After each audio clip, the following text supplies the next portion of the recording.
American Comics. My Warhammer Simulator Chapter 1001 to 1025. For Luo Sha, the moment that blood-red pillar of light shot up from the depths of Ba Wei Ai. The roar of Craig, the leader of the giant Raven Guard, echoed throughout every inch of the deep underground cavern, which was bathed in crimson light. His magnetic boots dug deep into the rocky ground, and his even more massive and burly giant Raven Guard body suddenly launched an unstoppable battle charge. In fact, the moment Craig watched the massive warp gate tear through the real universe. This battle-hardened Astartes veteran knew he probably wouldn't be returning to native Terra. But he never regretted becoming the first giant Raven Guard from a stormtroopers, and Astartes loyal only to Primarch Luo Sha. In the past years, he had personally slain various alien species that threatened human survival, and he had witnessed the magnificent stars between two universes. He personally experienced the era when human nations fought independently, and he personally witnessed the establishment of the Humans' Destiny community. As the leader of the giant Raven Guard, he followed Primarch Luo Sha, fighting battles across this unfamiliar Milky Way galaxy, saving one human world after another from the torment of chaos and aliens. However, Craig, who was remembered by countless human worlds just like Primarch Luo Sha, felt that he might not have been as loyal as he appeared. He never liked this corrupt human empire, nor did he truly believe in that great existence called the Emperor. Even if the other party's faith power would invisibly protect these Astartes. Despite this, Craig wholeheartedly approved of Primarch Luo Sha's combat philosophy and trusted everything about him implicitly. Thump, thump, thump. In an instant, Craig's giant Raven Guard body seemed to pull out a shattered afterimage amidst countless crimson lights due to its excessive speed. One of his vibranium hands suddenly reached behind his vibranium power armor, and a bundle of already activated thermo-melt bombs quickly fell into the depths of his massive palm. As Craig got closer and closer to the warp gate, which was emitting waves of terrifying tremors, he felt no tension at all. His constantly taut combat nerves seemed to relax. In the past, Craig, as a Primarch's personal guard, somewhat looked down on those battle brothers who used thermo-melt bombs to perish with the enemy. But now that the moment of truth had arrived, Craig, his thoughts drifting, was instead incredibly grateful that he had thoroughly learned Primarch my Lord's crazy combat philosophy of being prepared for anything. Boom, boom, boom. However, just as Craig, the leader of the giant Raven Guard, was only one step away from the massive warp gate. And a bundle of thermo-melt bombs clutched in his massive palm was only seconds away from exploding. In an instant, a massive black sword, carrying a terrifying howl on its shattered blade, brutally shredded Craig's entire thick arm and half of his shoulder into a bloody pulp flying everywhere. Immediately after, a blood-red giant claw suddenly reached out from the warp gate, and with its 5 fingers closed, it grabbed Craig's still-standing shattered giant Raven Guard body and slowly lifted him before that slightly ugly and ferocious demon face. Look what we have here, a bastard among the Astartes. A massive head slowly emerged from inside the warp gate, appearing in the real universe. That terrifying entity, whose butcher's nails, shaped like thick braids, subtly hummed, whispered to Craig with interest. I can smell Korax from you, Luo Sha, and that old immortal's familiar stench. Demon, die. At this moment, Craig, the leader of the giant Raven Guard, whose severed arm wound was rapidly repairing and healing, suddenly struggled. He gazed fearlessly at the terrifying entity so close to him and let out an angry growl, striking the Primarch who had ascended to demonhood with the vibranium power sword clutched in his other palm.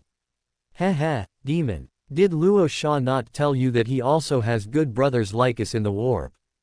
And who will truly be the demon in the future, that is also a matter worth discussing carefully.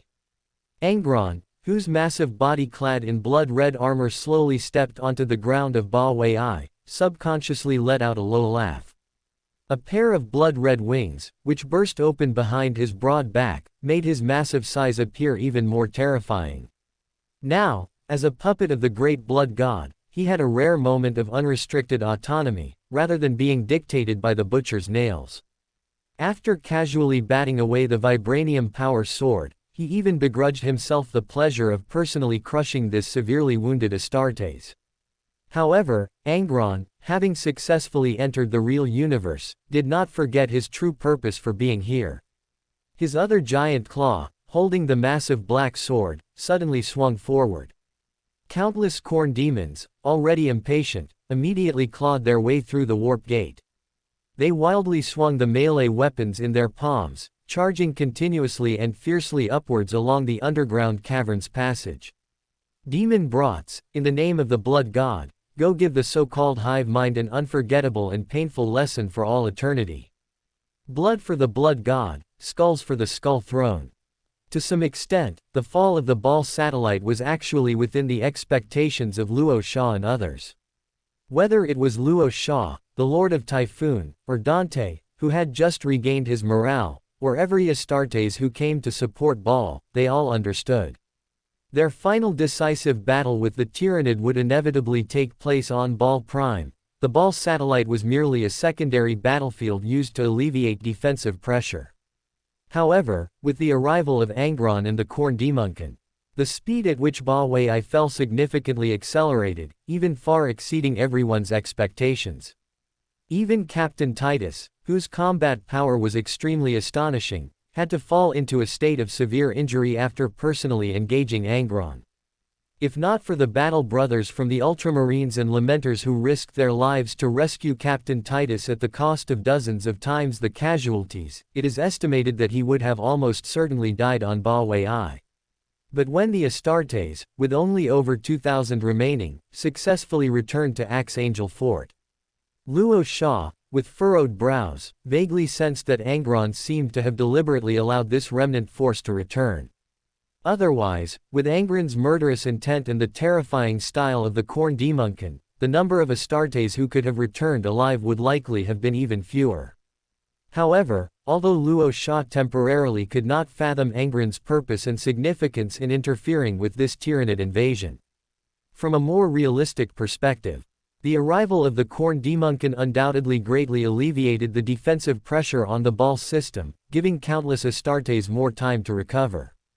Especially the hive mind, which was strongly impacted by the warp fluctuations, seemed to be enraged out of shame. The other party began to mobilize a large number of Leviathan fleets, which were entangled with the Typhoon fleet, to attack Ba Wei.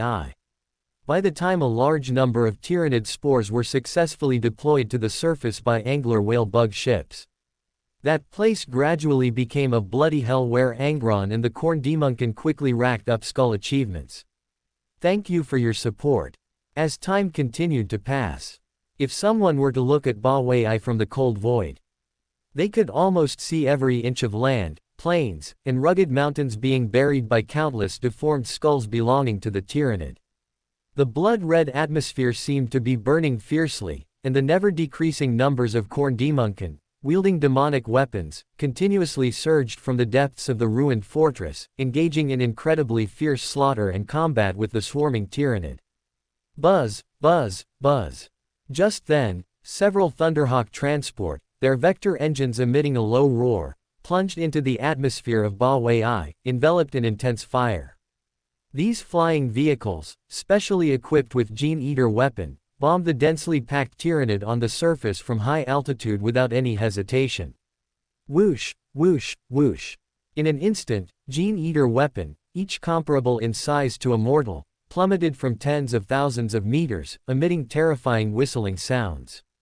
And when the first Gene Eater weapon violently exploded among countless Tyrannid combat units, large numbers of Tyrannid, who had just been fighting the Khorne Daemonkin, rapidly melted like heated marshmallows. The next second, handfuls of colorful, beautiful gas rapidly expanded and diffused in the blood-red air. Almost every Tyrannid that unfortunately came into contact with the beautiful gas underwent incredibly terrifying collapse and destruction at the genetic level. However, what was even more astonishing was that, once the number of Tyrannid melted and destroyed by the Gene Eater weapon reached a certain level, even the increasingly quick-reacting hive mind was completely too late to try to save itself by sacrificing a limb. The countless Tyrannid on the surface of Ba Wei seemed to form a chain reaction. Even Tyranid further away from the continuously expanding and diffusing beautiful gas immediately became destructive seeds exploding outwards. And this was the terror of the Gene-Eater weapon from the dark age of technology. Once a genetic blueprint for attack targets was preset, it would not stop its destruction unless there were no longer any signs of life of the attack target on the entire planet. At the same time, Angron, the demon Primarch, whose terrifying body stood atop a skull mountain, glared with ill intent at the rapidly disappearing Tyranid. The butcher's nails above his head seemed to be buzzing. Then, he suddenly swung the huge black sword in his blood-red claw. He immediately ordered countless Khorne Demonkin to launch the final wave of Skull for the Skull Throne against the Tyranid. My dear little brother, since you are so eager to see me, then I will personally fulfill your wish. Angron, the demon Primarch, slowly looked up at Baal Prime and muttered to himself. Roar. At this moment, on the surface of Baal Secundus, where countless Tyranid were raging. Astartes, each emitting terrifying roars from inside their metal helmets, and looking even more like demons than the Khorne Demonkin from a distance, launched a fearless death charge. They were the last remaining Astartes of the Flesh Tearers, and one of the sons of Sanguinius of the Blood Angels. But at the same time, they were also unfortunates who had been judged as heretics and excommunicated by the Inquisition, bearing the title of traitor. Now, the Flesh Tearers, who had long endured the torment of bloodthirst and black rage, no longer needed to suppress it. They unleashed their long-accumulated fury, transforming into fearless humanoid monsters, buying more time for the main forces on Baal Secundus to evacuate. Subsequently, more death companies from other sons of Sanguinius joined the ranks of the Flesh Tearers. Those Astartes who could no longer bear the bloodthirst and black rage completely unleashed themselves, dedicating their final loyalty to Sanguinius and the Emperor as humanoid monsters. After a large number of Astartes rapidly returned to Baal Prime via teleportation technology, the Flesh Tearers and Death Companies, completely engulfed by countless Tyranid, almost showed no signs of life. Buzz, buzz, buzz. Not long after, the vague silhouettes of Thunderhawk transport gradually appeared in the blood-red sky of Baal Secundus. And his Gene-Eater weapon fell and exploded one after another. Countless Tyranid on the surface immediately fell into an irreversible state of destruction. Baal Prime, where dawn was about to break. The Axe-Angel Fortress, still standing amidst countless Tyranid, seemed to be bathed in the blood-red morning sun. Luo Shah, whose massive body stood on a damaged city wall, was carefully examining the list of casualties slowly scrolling across the virtual screen. The Chapter Masters of the Flesh Tearers, Chapter Master Yorl, the Crimson Blade Warband, Chapter Master Kong, the Angelic Blades Warband, and more than a dozen other sons of Sanguinius Chapter Masters had already died in the Baal system, and the number of Astartes within the warbands had suffered heavy losses. According to the rough statistics of Dante and others, the Astartes, which totaled over 100,000 before the war, now numbered only about 60,000. Nearly 15,000 of the Lamenter's great company alone had unfortunately sacrificed themselves on Baal Wai and Baal Secundus. At this moment, Luo Shah, frowning slightly, suddenly looked up and gazed at the large void shield covering the Axe-Angel Fortress. In the constantly roaring cannon emplacements, he seemed to slowly exhale a breath from his mouth and nose. Private communication link, Iron Lord Carden, tell me, how is the Astartes body recovery plan progressing? Luo Shah's low voice reached the ears of Iron Lord Carden through the communication channel. After careful thought and calculation, he cautiously replied to the Primarch. My Lord Primarch, on Baal Prime, due to the presence of the Smart Control Legion, almost no Astartes bodies were left behind, and the same goes for Baal Secundus, but on Baal Wai, nearly 5,000 bodies could not be recovered in time, so there is still a certain gap from your requirements. Luo Shah, hearing Iron Lord Carden's words, did not hesitate. He immediately said to him in a deep voice, "This is an inevitable matter, there is no perfect plan. Carden, in the name of the Lord of Disasters and the Dark Side Regent, I order you to activate the Iron Hands, Key of Hell, and perform large-scale transformation and sublimation surgeries on all fallen Astartes. Adeptus Mechanicus Redditus will assist you with this secret plan. A large number of mechanical prosthetics and mechanical parts will fill those dismembered Astartes bodies. I want to see an immortal Iron Legion appear on Baal Prime as soon as possible. We will obey the Primarch's command and complete the mission with all our might. Thank you all for your support. The scorching light from the Baal star swept across the chitinous carapaces of countless Tyrannid, constantly refracting unsettling purple light spots. As the entire planet's temperature gradually rose, the decisive battle between the Astartes and the Tyrannid immediately commenced on the surface of Baal Prime. Hundreds of thousands of Smart Control Legion poured out from within Archangel Fort, launching a frenzied assault on the densely packed Tyrannid. Countless whirlwind missile and roaring gunfire once again streaked across the purple-tinged sky, tearing apart the flesh and blood of one Tyrannid after another. Heavy armored vehicles driven by mortal warriors rolled and roared back and forth across the purple-stained ground, only to be completely engulfed by the even greater numbers of Tyrannid. After the battle had continued for some time, large-scale orbital bombardments from above the atmosphere arrived as scheduled, continuously attempting to reduce the terrifying scale of the Tyrannid. However, the Tyrannid within every Astartes field of vision showed no signs of decreasing. The hive mind, which had suffered defeats on Baal Wai and Baal Secundus, seemed to have committed all its Tyrannid to Baal Prime, intending to take down this tough nut in one fell swoop. At this moment, both Dante and Luo Sha himself had already joined this final decisive battle.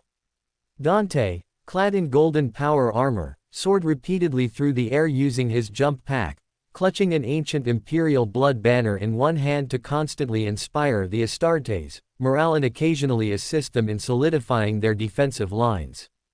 Meanwhile, Luo Sha, once again transformed into a humanoid firepower fortress, ventured deeper into the Tyrannid. He specifically targeted node organisms and high-level Tyrannid combat units. Hardly any Tyrannid creature could escape Luo Sha's hunt.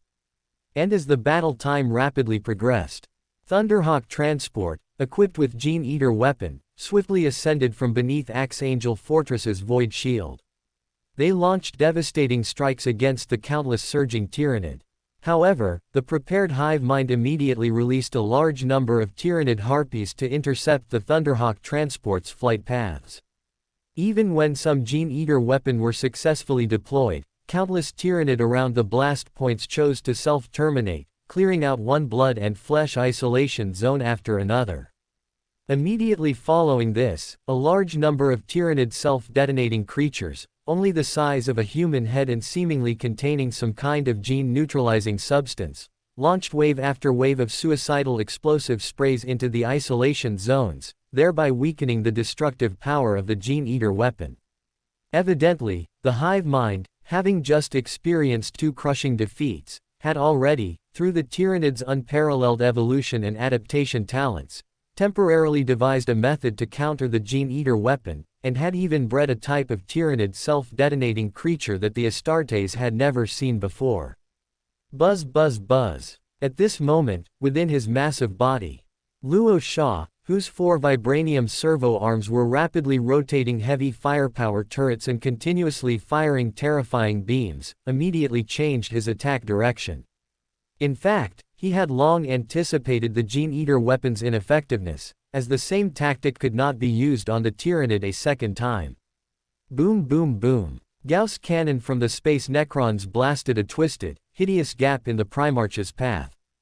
After precisely eliminating a node organism while heavily surrounded by countless Tyrannid, Luo Sha immediately propelled his vibranium power armor towards the next combat area. He was using himself as bait to lure the incarnation of the hive mind, the chief node organism, the hive tyrant.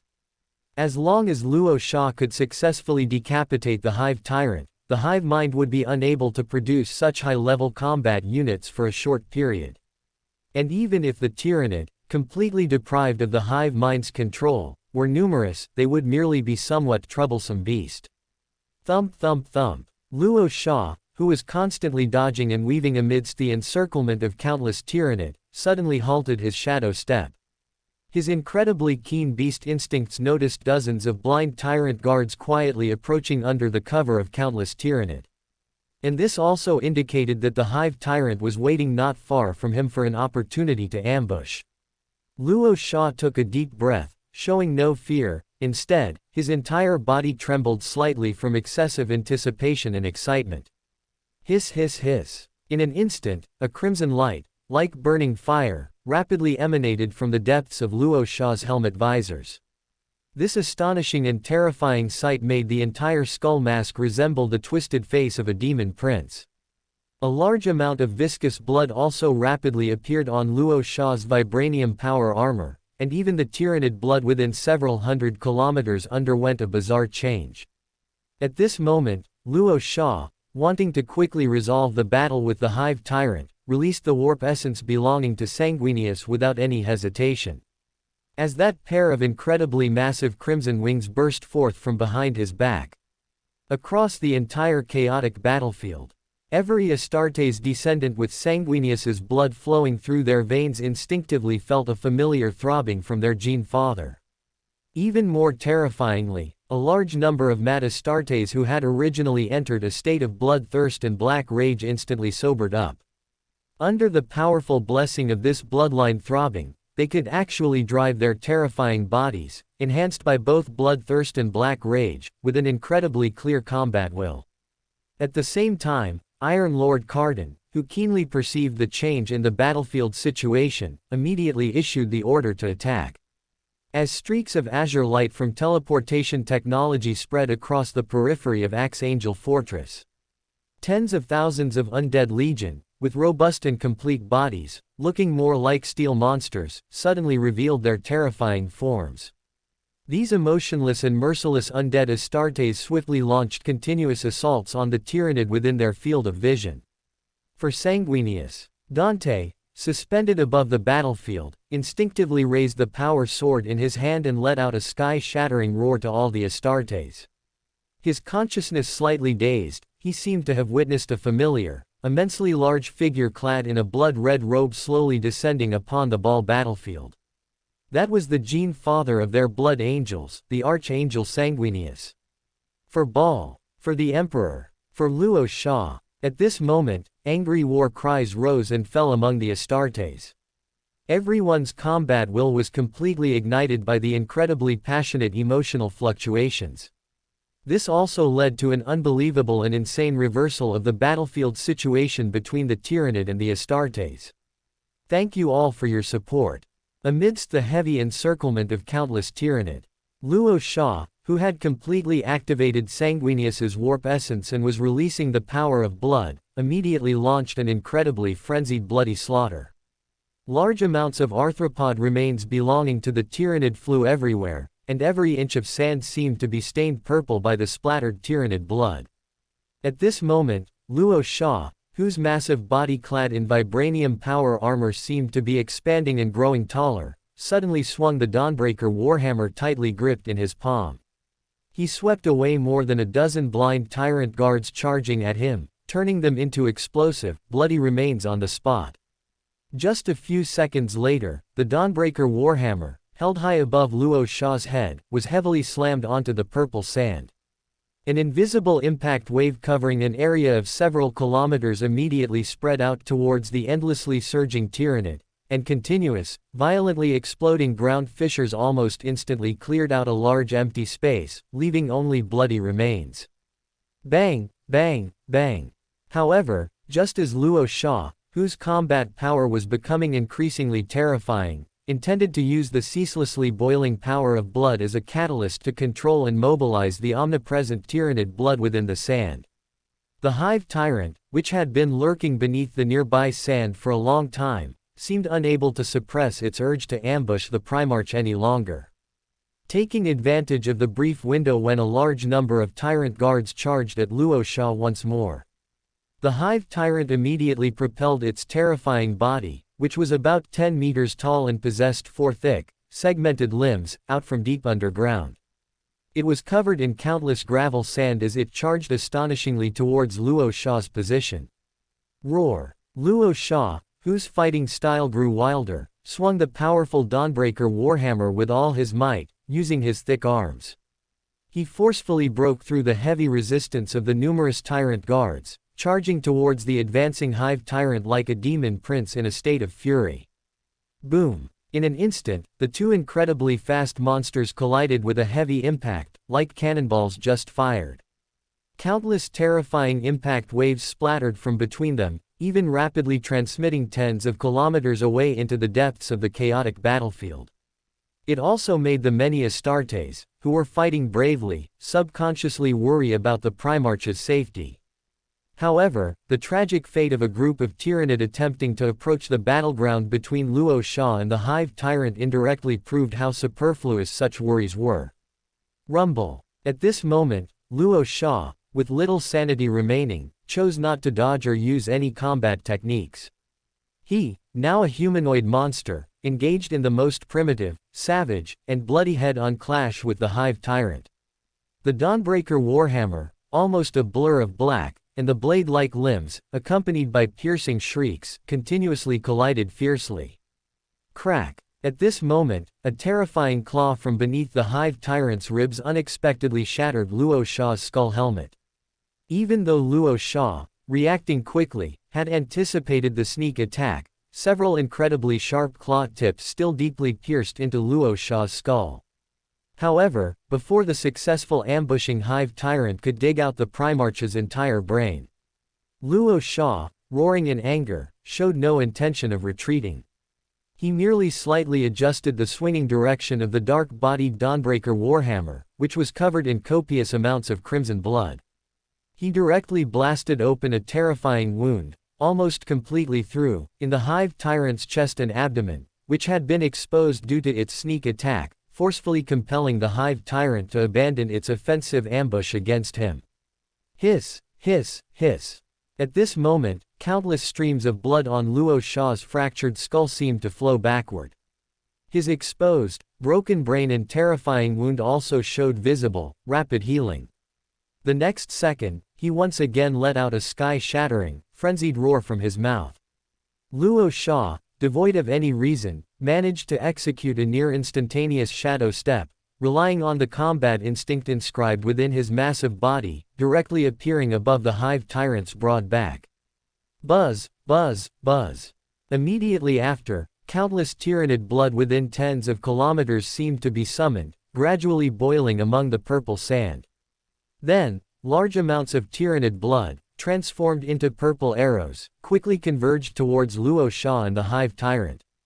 The only difference was that approximately two-thirds of the Tyranid blood, with a terrifying power far exceeding a bolter, rapidly penetrated the Hive Tyrant's terrifying body, temporarily interrupting its swift movement to forcefully shake Luo Sha off its back. At the same time, one-third of the Tyranid blood, using the Dawnbreaker Warhammer in Luo Sha's palm as a blueprint, quickly condensed above his head into a giant 100-meter-long blood warhammer. Boom! In a flash, Luo Sha, reacting incredibly quickly, gave the Hive Tyrant below no chance to escape. As the vibranium power armor covering his massive body emitted a deep hum, the 100-meter-sized giant blood warhammer immediately carried an astonishing whistling sound. It completely blasted the Hive Tyrant, which had no time to make any changes, into a pool of bloody pulp. Roar! The next moment, Luo Sha, having successfully decapitated the Hive Tyrant, couldn't help but let out a deafening roar. He suddenly changed his attack direction, launching an incredibly frenzied slaughter deep into the chaotic Tyranid. And from the moment the Hive Tyrant was completely annihilated, the countless Tyranid on the entire Ball Prime surface instantly fell into a state of complete disorder. The originally continuous advancing Gestalt was forced, without the control of the hive mind, to become scattered skirmishers centered around node organisms. Thus, not long ago, with the strong assistance of large numbers of Smart Control Legion and Undead Legion, the Astartes, who had gradually reversed the battlefield situation, immediately seized the once-in-a-lifetime opportunity to counterattack. They rushed out of their temporarily constructed shelters, launching fierce charges again and again towards the disintegrating Tyranid. At the same time, all heavy armored vehicles still able to move across the entire Ball battlefield roared their engines. More war turrets, not yet completely destroyed, immediately unleashed brilliant flashes of fire from deep within their muzzles. rapidly clearing out countless Tyrannid within their radius with greater destructive power. The dawn of victory for the Calamity Legion and Sanguinius's descendants seemed to be right before everyone's eyes. Thank you all for your support. At this moment, as time passed and the battlefield situation developed smoothly, amidst the countless shattered corpses of the Tyrannid, the viscous blood covering Luo Sha's massive body seemed to be drying up and dissipating. Even the pair of massive scarlet wings behind his vibranium power armor gradually became transparent and formless. This undoubtedly signified the temporary retreat of the power of blood, and also indicated that Luo Sha's clear rationality was gradually returning to the depths of his consciousness. Boom! Not long after, Luo Sha, whose scarlet eyes quickly brightened, slowly exhaled a breath from his nose and mouth. The dawnbreaker he held tightly in one giant hand also heavily landed on the sandy ground covered with flesh and blood remains. Luo Sha raised his head and slightly rotated his head, which still had phantom pain. His slightly weary eyes gazed at the incredibly agile creations of the Key of Hell. The Astartes dead from the Undead Legion constantly swept past his massive body. And even more Astartes, with the help of the Smart Control Legion and the large-scale artillery fire from the Axe Angel Fort, were rapidly eliminating the overall number of the Tyrannid. To some extent, this apocalyptic battle to defend Bawei had entered its final stages. Primarch Luo Sha and countless Astartes, after paying an incredibly painful price in sacrifices, not only successfully annihilated the main fleet of the Leviathan tendril but also temporarily curbed the hive mind's intention to use this to penetrate deep into the Imperial territory. Buzz buzz buzz. Just then, a whistling sound from above quickly reached Luo Sha's ears. Dante, wearing golden power armor on his robust body, landed heavily beside Luo Sha. His magnetic boots, sinking deep into the sand, splashed up quite a bit of sand soaked in Tyrannid blood. Immediately after, Dante, who had pushed aside Sanguinius's mask, anxiously asked the motionless Luo Sha. "My Lord Primarch, how are your injuries? Do you need me to summon a Master Brother Apothecary to provide you with individual treatment?" At this moment, Luo Sha, hearing Dante's words of concern, shook his head slightly. He slowly raised a giant hand and gently caressed the skull helmet on the edge of his neck, which was autonomously repairing itself, and said faintly, "Dante, don't worry, I'm not going to die. It was just a momentary daze caused by my nerves, which had been tense for a long time, suddenly relaxing. How is the battlefield situation now?"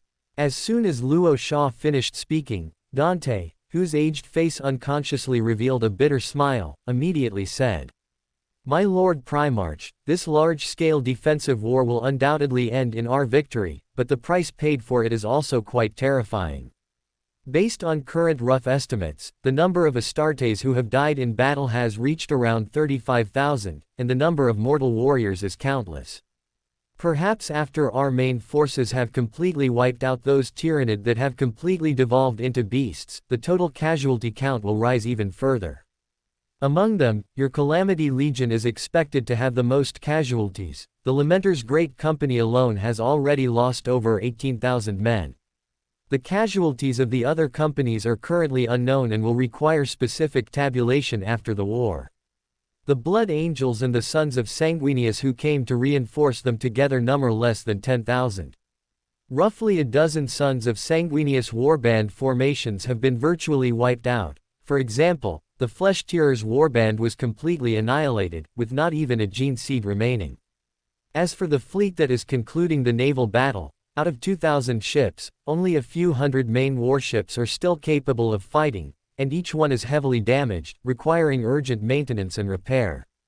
If you wish to restore the fleet to its previous scale, it will likely take some time. At this moment, Dante's words made the already silent Luo Sha even quieter. His gaze was fixed on the Tyrannid being surrounded and slaughtered by countless Astartes. He unconsciously let out a fleeting sigh from his nose and mouth. "Dante, please inform Iron Lord Cardin to continue recovering the broken bodies of the fallen Astartes and perform the Key of Hell modification surgery. I hope to use this to replenish the combat losses of the Calamity Legion. Also, Tell those heavily damaged sons of Sanguinius that my Calamity Legion can cultivate a large number of gene seed for them and create a new generation of Primaris Astartes. The only condition is that their remaining Astartes completely join my command." Luo Sha's giant hand moved slightly. He casually re-shouldered the dark and heavy Dawnbreaker onto his thick pauldron and said in a deep voice to Dante, who stood beside him. Dante, nodding slightly, after a moment of hesitation, also said to Luo Sha, "My Lord Primarch, the Blood Angels Warband also wishes to become a company under your command. Perhaps you don't know much about this, but the powerful force you just released can, to some extent, greatly alleviate the insane states of bloodthirst and black rage outbreaks in Sanguinius's descendants. It can even gradually awaken Astartes who have already fallen into bloodthirst and black rage. I don't know if this is a special arrangement made by the Gene Father for UNS, his descendants, but at a certain moment before, I seem to have personally seen the blurry figure of my Lord Sanguinius descend upon the battlefield." As soon as Dante finished speaking, Luo Sha, frowning slightly, unconsciously raised a giant hand. His gaze was fixed on a small mass of blood power wriggling and flowing in his palm, and he murmured to himself. Perhaps Sanguinius's soul, from the Emperor, unexpectedly found a way to counter or even cure bloodthirst and black rage. And I, who have liberated my warp essence, have become the only amplifier for him to wield this method in the real universe. If only I could meet Sanguinius, I indeed have many questions I want to ask him personally. Soon after, Luo Sha, with countless thoughts rapidly turning, temporarily put aside the issue of Sanguinius's warp essence. He turned his head to look at Dante's face, which grew increasingly devout and respectful, and said in a deep voice, "Tell all the Astartes to speed up the extermination of the Tyrannid. At present, the Tyrannid may no longer be the problem, but my other traitor master brother, the Blood God's puppet, Angron, the Lord of Red Sand, has also arrived in the real universe.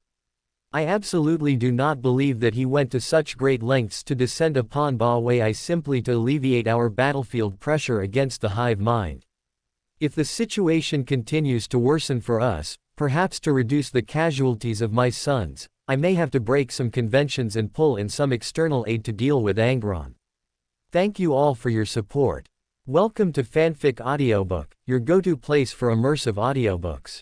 If you enjoy the content, don't forget to like the video and subscribe to our channel for more amazing stories.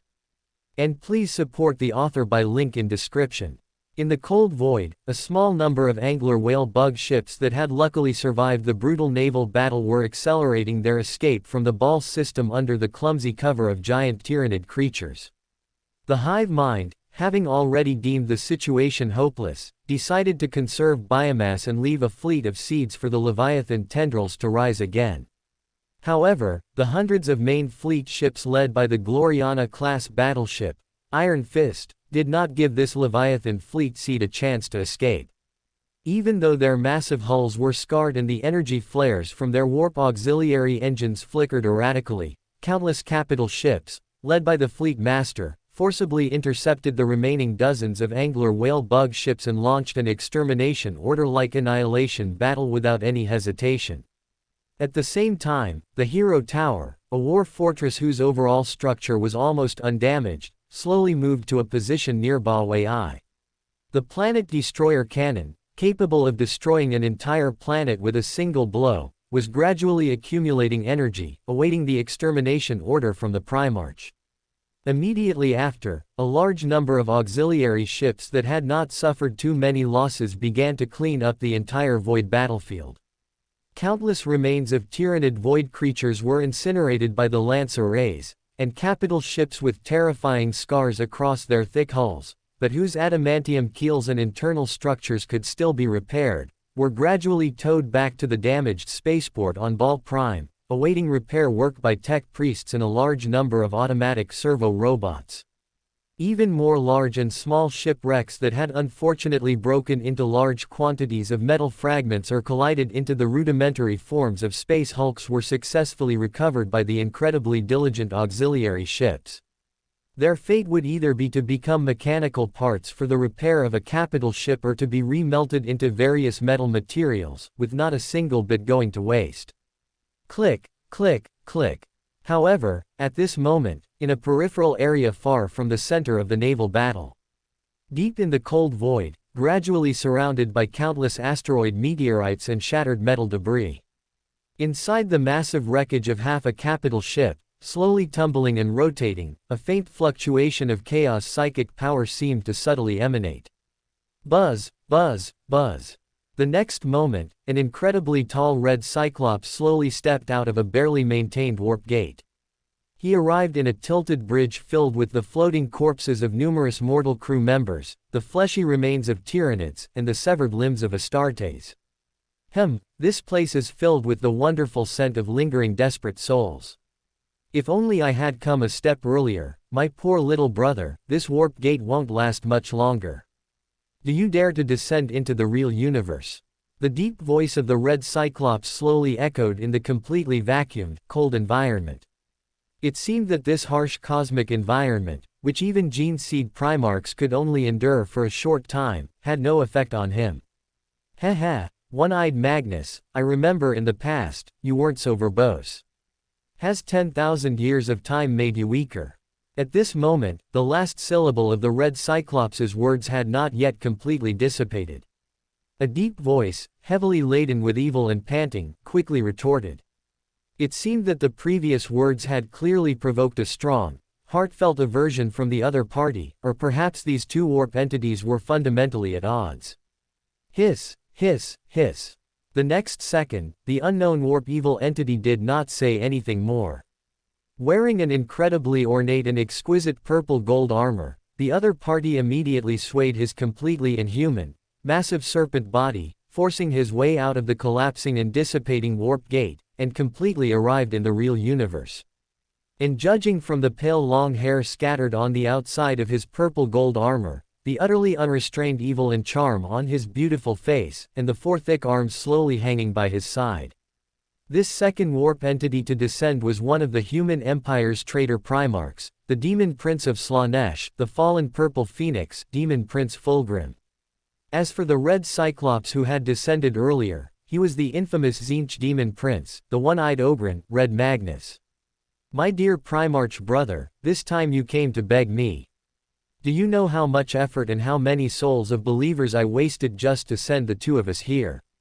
If it weren't for the fact that I truly have some unresolved personal grudges with that damned Luo Shah, and you are willing to assist me in soul-stripping Luo Shah from the side, I wouldn't even bother to leave the sorcerer's planet by half a step.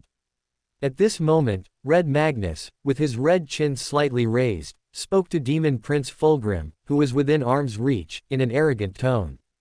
However, Demon Prince Fulgrim, who subconsciously let out a sneer, merely glanced at the other's giant single eye and scoffed.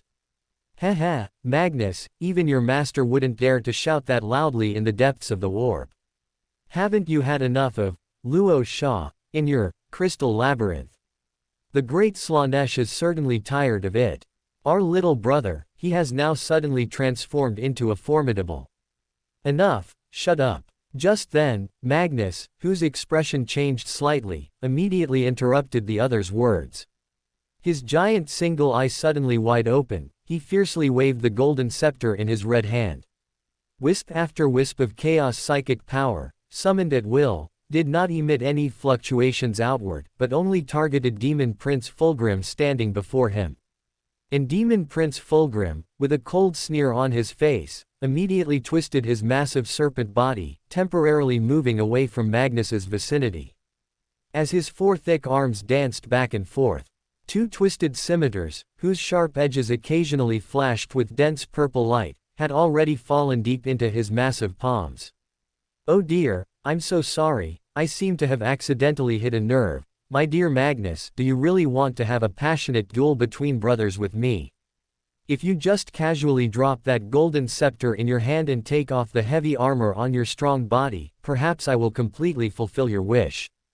Ha. Before he finished speaking, Demon Prince Fulgrim, whose incredibly slender purple serpent tongue kept licking his cold lips, couldn't help but let out a deep, evil and enchanting laugh. And upon hearing the other's enchanting laughter, Magnus, besides his entire massive body subconsciously taking a step back. The veins on his red face also couldn't help but twitch violently several times. Demon Prince Fulgrim, you have fallen beyond redemption.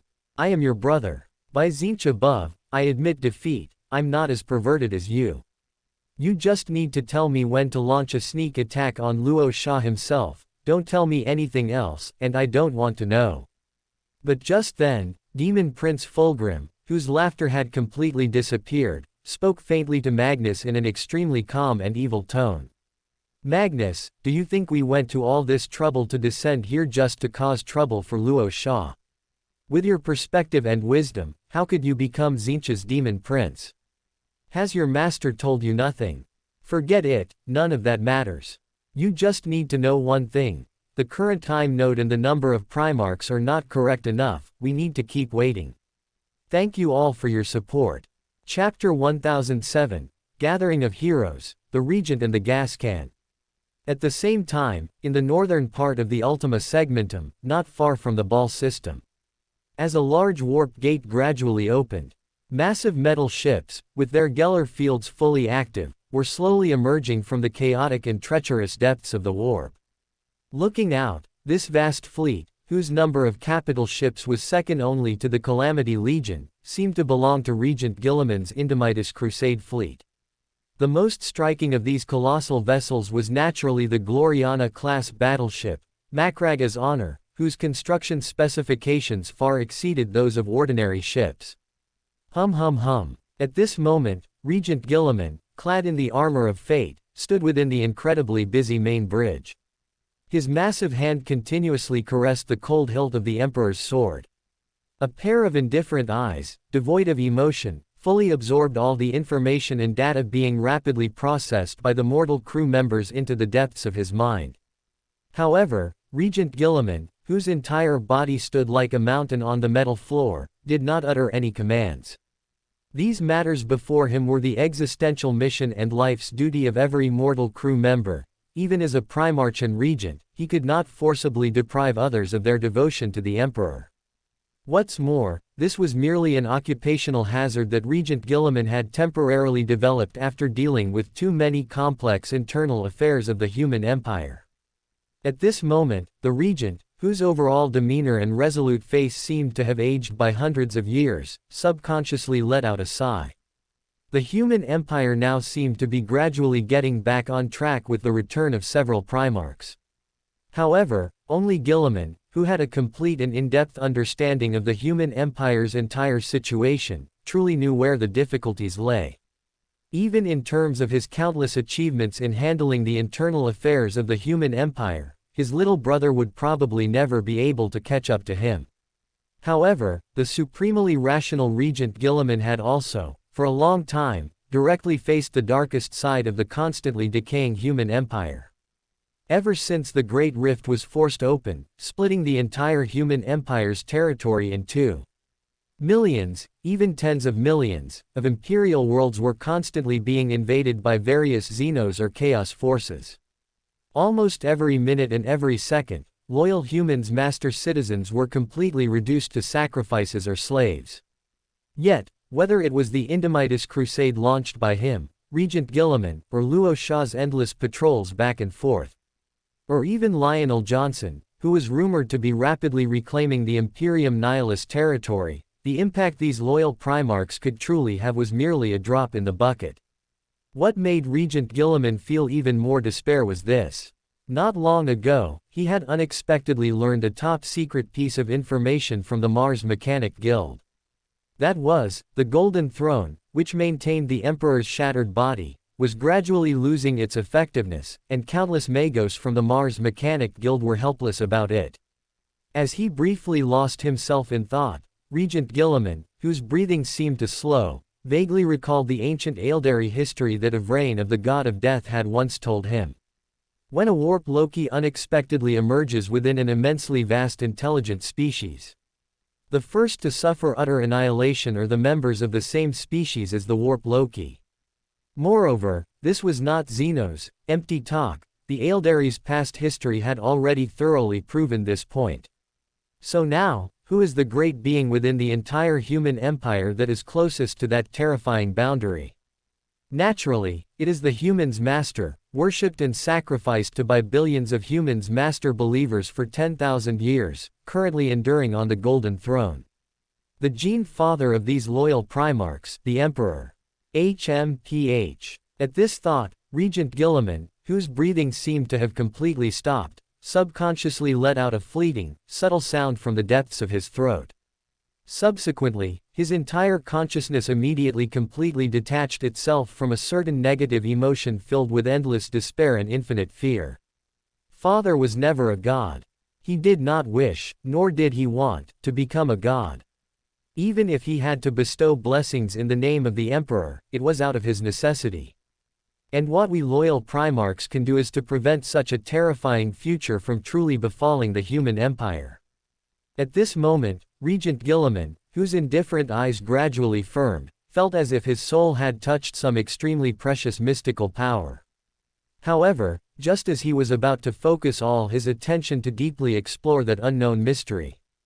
Thump thump thump. In an instant, a series of heavy footsteps, approaching from afar, were rapidly drawing near. This not only completely interrupted Regent Gilliman's newly gathered thoughts and focus, but also made him unfortunately miss a great opportunity to grasp the complete context of the mysterious power. However, Gilliman, whose mind and consciousness had completely returned to reality, did not show any signs of anger. He took a deep breath and immediately turned, clad in the armor of fate, towards the newcomer. My Lord Gilliman, those capital fleets from the Death Guard have tracked us again. Ever since we passed near the Maelstrom and were unexpectedly discovered by them, these damned heretical traitors have had no intention of giving up. At this moment, Sicarius, as the Primarch's bodyguard, spoke in a deep voice to his gene father with immense indignation. However, before the other party could once again make a strong request to the Primarch, who was close at hand, to board and engage in battle, Regent Gilliman, whose resolute face showed no emotional fluctuations, spoke. Sicarius, have you still not recognized the appearance of the capital flagship within this Death Guard fleet? That is the Gloriana-class battleship, Endurance, the powerful personal vessel of my traitorous brother, Mortarion. Perhaps the psychological trauma we, Luo Shah, and I inflicted upon him during our first encounter was too great. This Death Guard fleet has not launched any attacks or probes against our fleet, merely shadowing us like a shadow. Perhaps this is because my traitorous brother is not inside the flagship, but I personally lean more towards him actually being on board, repeatedly observing. Therefore, our more important mission now is to support the ball system. Countless sons of Sanguinius are suffering from the rampant devastation of the Leviathan main tentacle, even though I already know that Luo Shah's Typhoon fleet has joined this difficult war.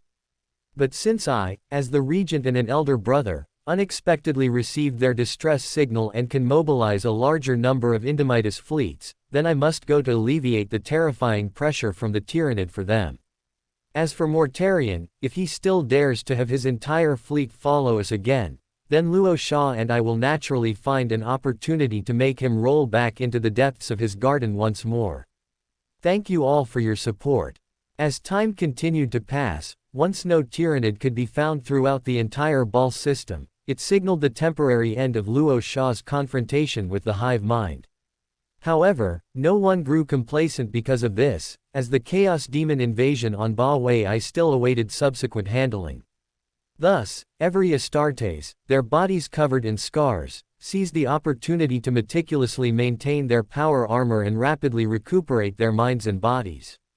Countless automatic servo robots, wielding mechanical tentacles, were recycled for their mechanical parts, then remanufactured in large batches and began to renovate and reinforce the ruined Archangel fort.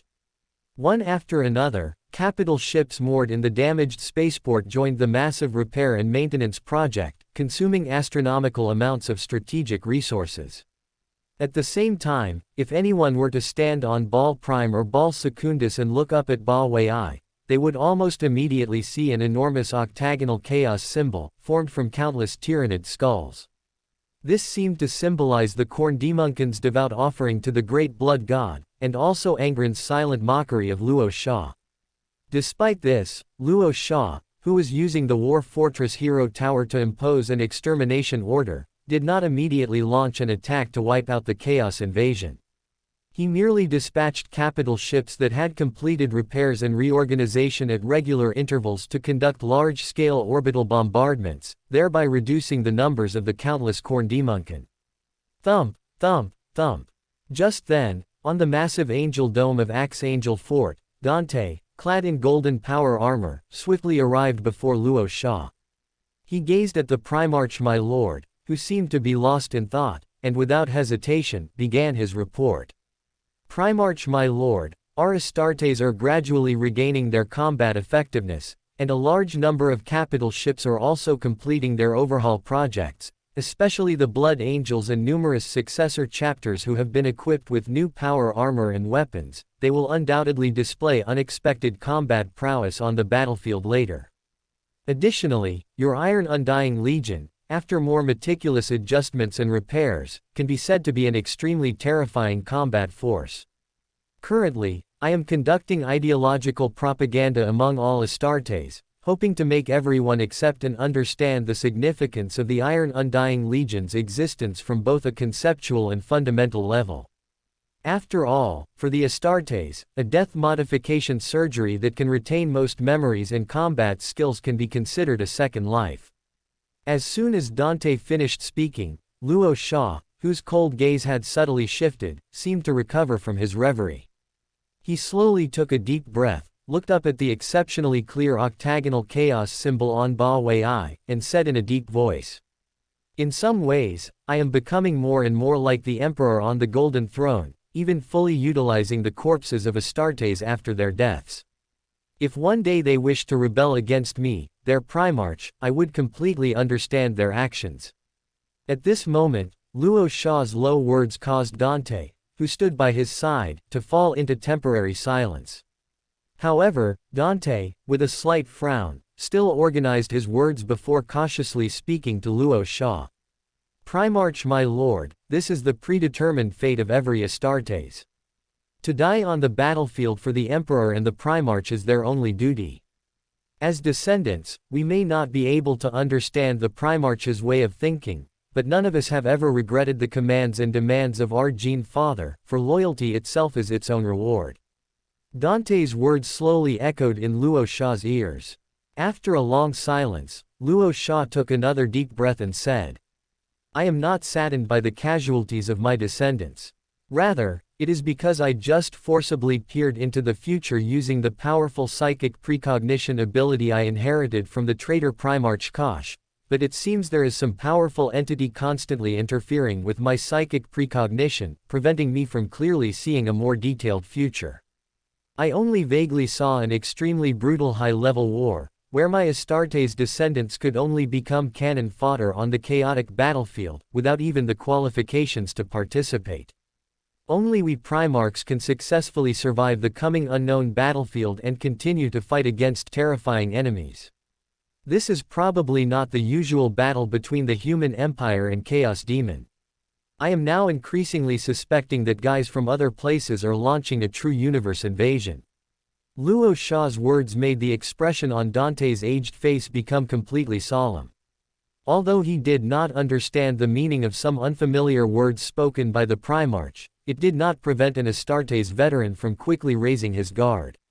However, before Dante, feeling a slight confusion, could ask Luo Sha for more information, commands from the Primarch came one after another. "Dante, go inform all Astartes to be ready for the upcoming battle at any time, but if they receive a direct order from me, they must leave the battlefield immediately via teleportation technology. I have already made arrangements with Redditus. It is on a transport vehicle en route here. If there are no unexpected circumstances, a total of 4 to 6 Titan legions from native Terra, Triple Forge, and Macrag are about to arrive at Ball Prime. If we calculate the time, the chief librarians from various companies and warbands are leading the librarian brothers in a larger-scale ritual. Strategic resources accumulated on native Terra for hundreds of years are being continuously transported here. Since I cannot truly know the information and situation of the future, I might as well arm myself to the fullest, like a mad steel hedgehog, mobilizing all available combat forces, silently awaiting the next move of the mysterious hunter. If the brutal war that unfolds in the future truly pushes me into some desperate situation, I will even directly bring over the already constructed battle moon, and even the native Terra planet itself. I want to see how those unknown enemies will respond. At this moment, a fleeting glimpse of extremism and madness suddenly flickered deep within Luo Sha's slightly narrowed eyes. It seemed to be the invisible shadow of war and immense psychological pressure gradually permeating his inner depths, causing him to once again reveal the destructive dark side of his core personality. And deep within the warp, a place even Luo Sha himself could not easily reach, amidst countless warp currents, a terrifying star, shaped like a black hole, was continuously emitting persistent low-frequency vibrations, as if it were a series of deep, cold sneers. Thank you for your support. Buzzing. Under the scorching sun, millions of automatic servo robots and countless automated engineering machines began frantic construction in the vast desert. The Archangel Fort, a strategic stronghold on Baal Prime, was rapidly returning to its glorious architectural complex from before the Tyrannid Leviathan invasion. In fact, in the eyes of many Astartes of the Blood Angels, the scale of construction in some areas had completely surpassed the past, becoming a new wonder. Looking out, beneath the massive dome of Archangel Fortress, giant laser cannons produced in the Asia war zone of native Terra stood on a hard, metallic sheened surface. In addition, even the war turrets and metal walls stretching for hundreds of kilometers were being rapidly fitted with void shields, mass-produced from mobile hive cities by automatic servo robots. These powerful defensive devices boasted more advanced defensive capabilities and energy consumption, capable of operating independently or integrating into a single large void shield. They had virtually armed the Archangel Fort, once belonging to the Blood Angels but now more like a Primarch's property, into an impregnable super-war fortress. Rumbling. At the same time, on the large landing platforms scattered among the massive walls of Archangel Fort. Besides the Librarian brothers continuously releasing their psychic powers and the Astartes setting up heavy firepower to defend against warp creatures. Even more astonishingly, God machines, with Warhound Titans as their basic units, Raiders as their backbone, and Judgment-class Titans as their advanced combat units, were slowly driving their immense mechanical bodies out of numerous large warp gates under the guidance of countless Adeptus Mechanicus personnel. Any movement from the large number of God machines would cause the surrounding hardened metal surface to emit dull roars and tremors. Soon after, as Astartes combat squads quickly moved forward to encircle and annihilate the large number of warp creatures that followed. The large Night Titan Legion from native Terra, named Luo Sha's Scythe, led 3 fully organized night houses to successfully arrive on the surface of Baal Prime. And before this, Triple Forges, Victor, Titan Legion had also led several night houses to arrive here in advance, and offered Forgemaster General Wesley's loyal greetings to Primarch Luo Sha. At this moment, even though 3 Titan Legions from Makrag, the capital of Ultramar, who had once followed Luo Sha, had not yet arrived on Baal Prime. However, the magnificent scene of hundreds of enormous god machines, the smallest of which were tens of meters tall, standing in sequence on the metal surface, still caused countless Astartes, as well as the mortal warriors and servants who came to the planet's surface for auxiliary work, to instinctively sigh from the depths of their hearts. In any case, this was probably a rare and shocking sight in their short lives. However, many Astartes veterans who had experienced countless fierce battles alongside the Primarch also deeply understood. The successive arrival of these several Titan legions undoubtedly indirectly proved that the scale of the war they were about to encounter might far exceed the imagination of mortals. Deep within the Hypercube labyrinth, between a vast, silvery white metal plaza, countless dense miniature whirlwind missiles were continuously condensed from Perturbo's massive metal body, as he grinned ferociously.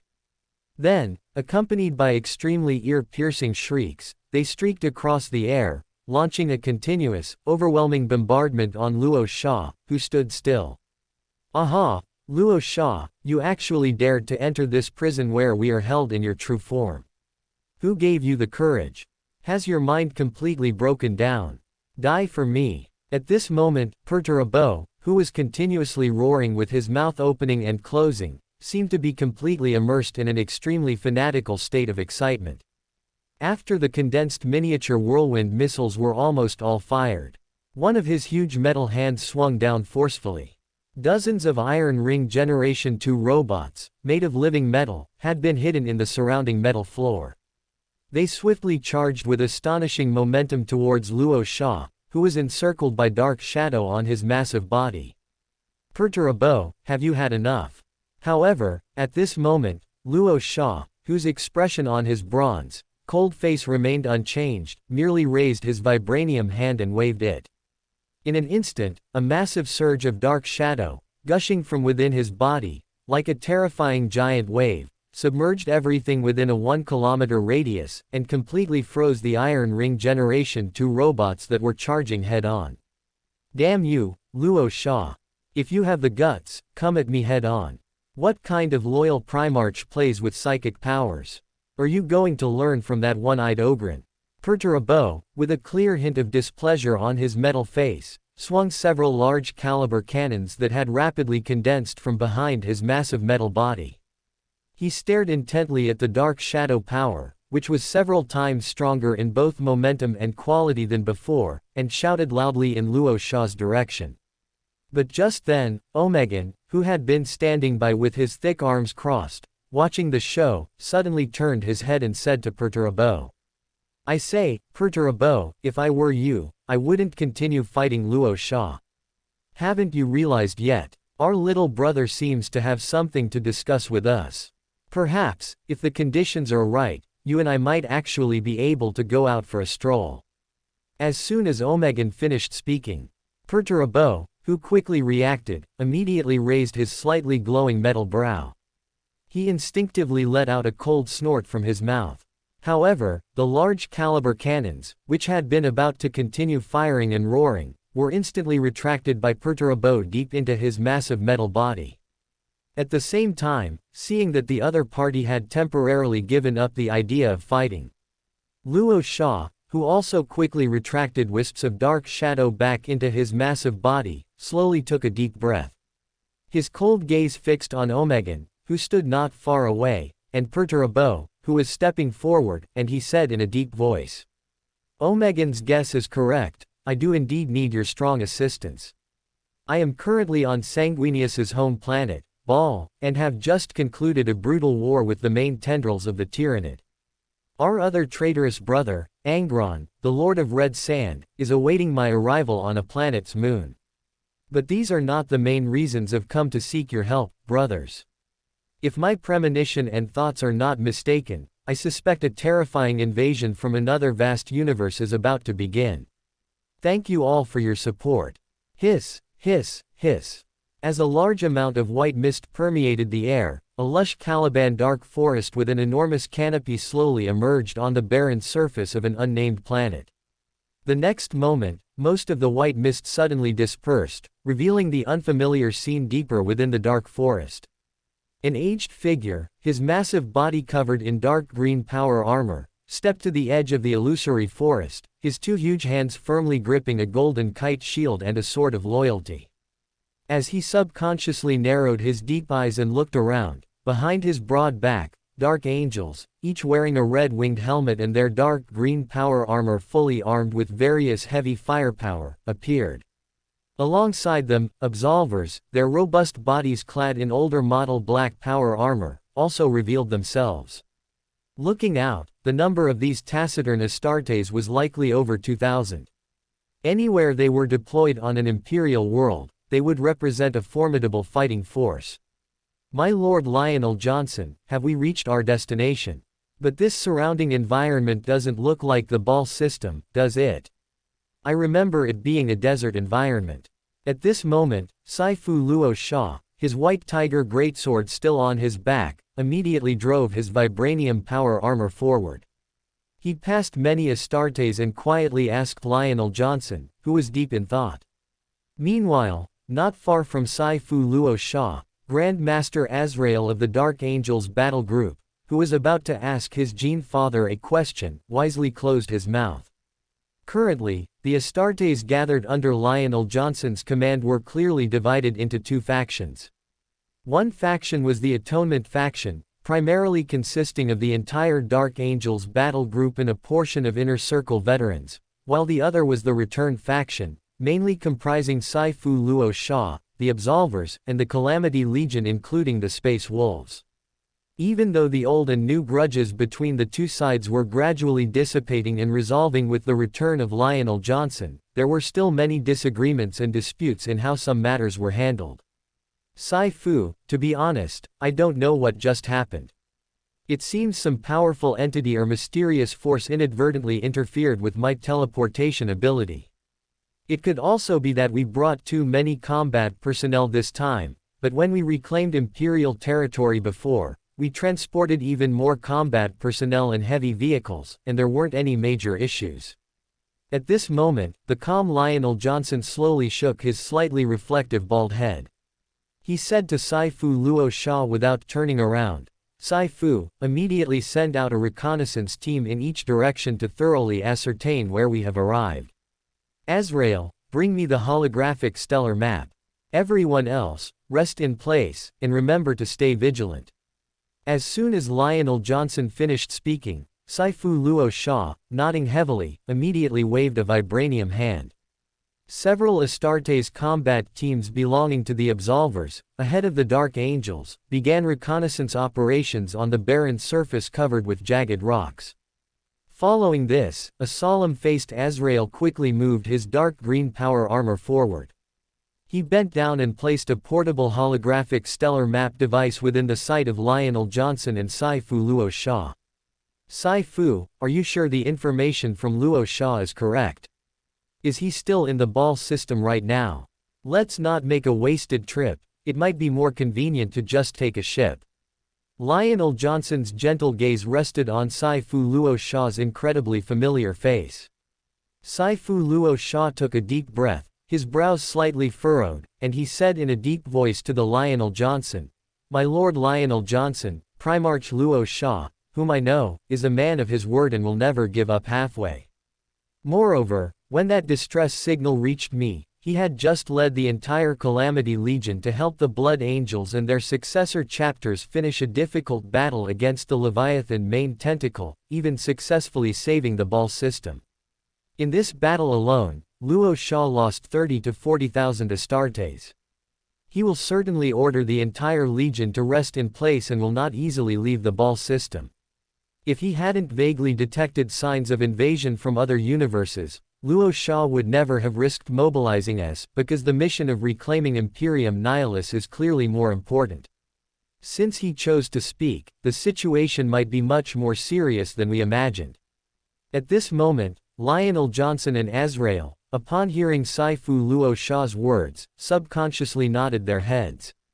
"I'm not doubting Luo Sha's specific judgment, but rather I believe that the combat personnel we have brought are too few to act as a surprise force. Yet the already reclaimed Imperial territory cannot be left without the long-term protection of Astartes and fleets."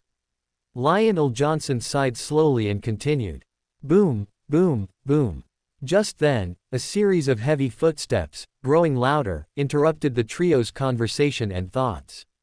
The rapid approach of an Absolver completely broke the silence. "My Lord Lionel Johnson's, my Lord Sai-Fu, my Lord Azrael, we have a special situation. One of our reconnaissance teams has discovered traces of the Raven Guard warband on this planet. Additionally, we also observed a large number of Raven Guard librarian units rapidly eliminating a large group of Dark Eldar attempting to capture human slaves. If that were all, we would have joined in to help, but we also unexpectedly discovered that they seem to be performing some kind of large-scale blood sacrifice ritual with the corpses of these alien races. We therefore suspect that these librarian units are either a Chaos Warband that has betrayed the Warband's ideals, or this group of Raven Guard is undergoing corruption from Chaos. At this moment, Lionel Johnson, Saifu Luo Shah, and the others, upon hearing the reconnaissance team's report, instantly exchanged glances. However, without seeing the situation firsthand, they did not make a more reckless judgment on the spot. Dozens of seconds later, a serious-faced Lionel Johnson suddenly waved his huge hand. All the Astartes present immediately entered combat readiness and followed the Lionel Johnson and others to begin a secret march forward. Not long after, when everyone silently arrived at the edge of a giant basin where the shattered corpses of Dark Eldar were scattered across the barren ground, Lionel Johnson and the others immediately saw that in the center of the entire basin, a massive altar of flesh and blood, piled with hundreds upon thousands of pointy-ears alien corpses, was gradually emitting increasingly terrifying chaos psychic power fluctuations. And all around the alien flesh and blood altar, at least hundreds of librarian brothers and priest brothers from the Raven Guard were rapidly chanting a mysterious prayer with an extremely peculiar tone. My Lord Lionel Johnson, they are actually performing a blood sacrifice ritual with alien corpses, completely siding with chaos. It seems that Korax's descendants have finally fallen. Azrael, indignation etched on his brows, snarled through gritted teeth. Lionel Johnson, his aged face growing colder, remained silent. He immediately began to command the large contingent of Astartes that had followed to set up an encirclement for an annihilation assault above the giant basin. Even Saifu Luo Shah, who had originally held a glimmer of hope for these Raven Guard, subconsciously sighed. The White Tiger Greatsword, its sharp blade gleaming with cold light, had already swiftly fallen into one of his vibranium hands. Rumble. Instantly, whirlwind missiles, whistling through the air, sharply cut across the sky. They launched an extremely fierce artillery barrage towards the massive flesh and blood altar in the center of the giant basin and the hundreds of Raven Guard librarian units. The Absolvers and Dark Angels, each instantly raising their vibranium energy shields, also pulled the triggers of their storm bolters from above, striving to unleash a terrifying barrage of bolter fire. However, even though many quick-reacting Raven Guard librarians had already discovered the fierce assault from the Dark Angels, upon realizing it was a swift attack from loyalist Astartes, not only did they not choose to resist, but they instead erected layers of incredibly thick psychic shields, continuing to accelerate the chanting of their mysterious prayers. Buzz, buzz, buzz. In a flash, as countless bolters and explosive fire caused the Raven Guard librarian units to fall heavily, the massive altar of flesh and blood, piled with numerous pointy-ears alien corpses, exploded with a roar, and countless crimson blood mists instantly underwent an even more terrifying fusion reaction with the surrounding chaos psychic power. The next second, when all fusion reactions gradually reached their limit, a warp gate, dozens of meters high, slowly tore open above the ground in the blink of an eye. Rumble. However, at this moment, before Lionel Johnson, Saifu Luo Shah, and the others could feel shock and anger, a demon prince, his massive body clad in a set of shattered armor, was suddenly thrown out from inside the warp gate. He slammed heavily into the deeper parts of the barren ground with an irresistible, terrifying force. Immediately after, as wisps of dark shadow power rapidly squeezed out from the warp gate, a shadow raven, seemingly formed entirely from countless shadow power and appearing incredibly massive, also successfully revealed its terrifying form. Caw, Lorgar, you bastard, keep running. This time, let's see where else you can run. Caw. At this moment, almost every Astartes seemed to have forgotten the ongoing assault, even freezing on the spot. And under the silent gaze of a frowning Lionel Johnson and a dumbfounded Saifu Luo Shah, the incredibly massive shadow raven roared, spreading its dark wings wide, and caught at the demon prince, whose entire massive body was deeply embedded in the ground. Korax, you've been blocking me for almost 10,000 years. Are you ever going to stop? Is that little grudge between us really worth it? Really worth it? Lorgar, the legendary Primarch of Shame, Lord of the Word Bearers, fiercely retorted, on the verge of tears. However, before the massive Shadow Raven, into which the loyalist Primarch Corax had transformed, could reply to his complaints, at the edge of the basin several kilometers away, Lionel Johnson slowly took a deep breath, instinctively straightening his entire robust body. He leaned on his sword of loyalty with one huge hand, his gaze fixed on Corax, who was flapping his dark wings back and forth, and called out in a deep voice, "Hey, Corax, long time no see. Ka, thank you for your support." Boom. Between Ball Prime and Ball Secundus, there are massive starports that have been expanded countless times. Huge metal ships from the Indomitus Crusade Expedition fleet are slowly entering docking berths, connecting to the metal passages leading into the starports. And whether they belong to the Calamity Legion or the Blood Angels combined fleet, most of the main battleships, except for those still undergoing repairs, have, under the command of their respective fleet masters, entered the depths of Cold Void, yielding their resting places to these long-traveled expedition fleets. Looking around, almost the entire Cold Void surrounding the Ball system is filled with countless massive ships occupying every void lane. Such a magnificent sight was probably only seen during the Great Crusade. Swoosh, swoosh, swoosh. At the same time, medium and small transport ships are rapidly detaching from the lower landing deck of the Gloriana-class battleship, Macraga's Honor. They began a continuous descent operation towards the planet surface of Ball Prime. And in the core area of Ball Prime, at the edge of the newly constructed large landing platform directly in front of Archangel Fort, Luo Sha, wearing vibranium power armor on his massive body, led the company commanders of the entire Calamity Legion.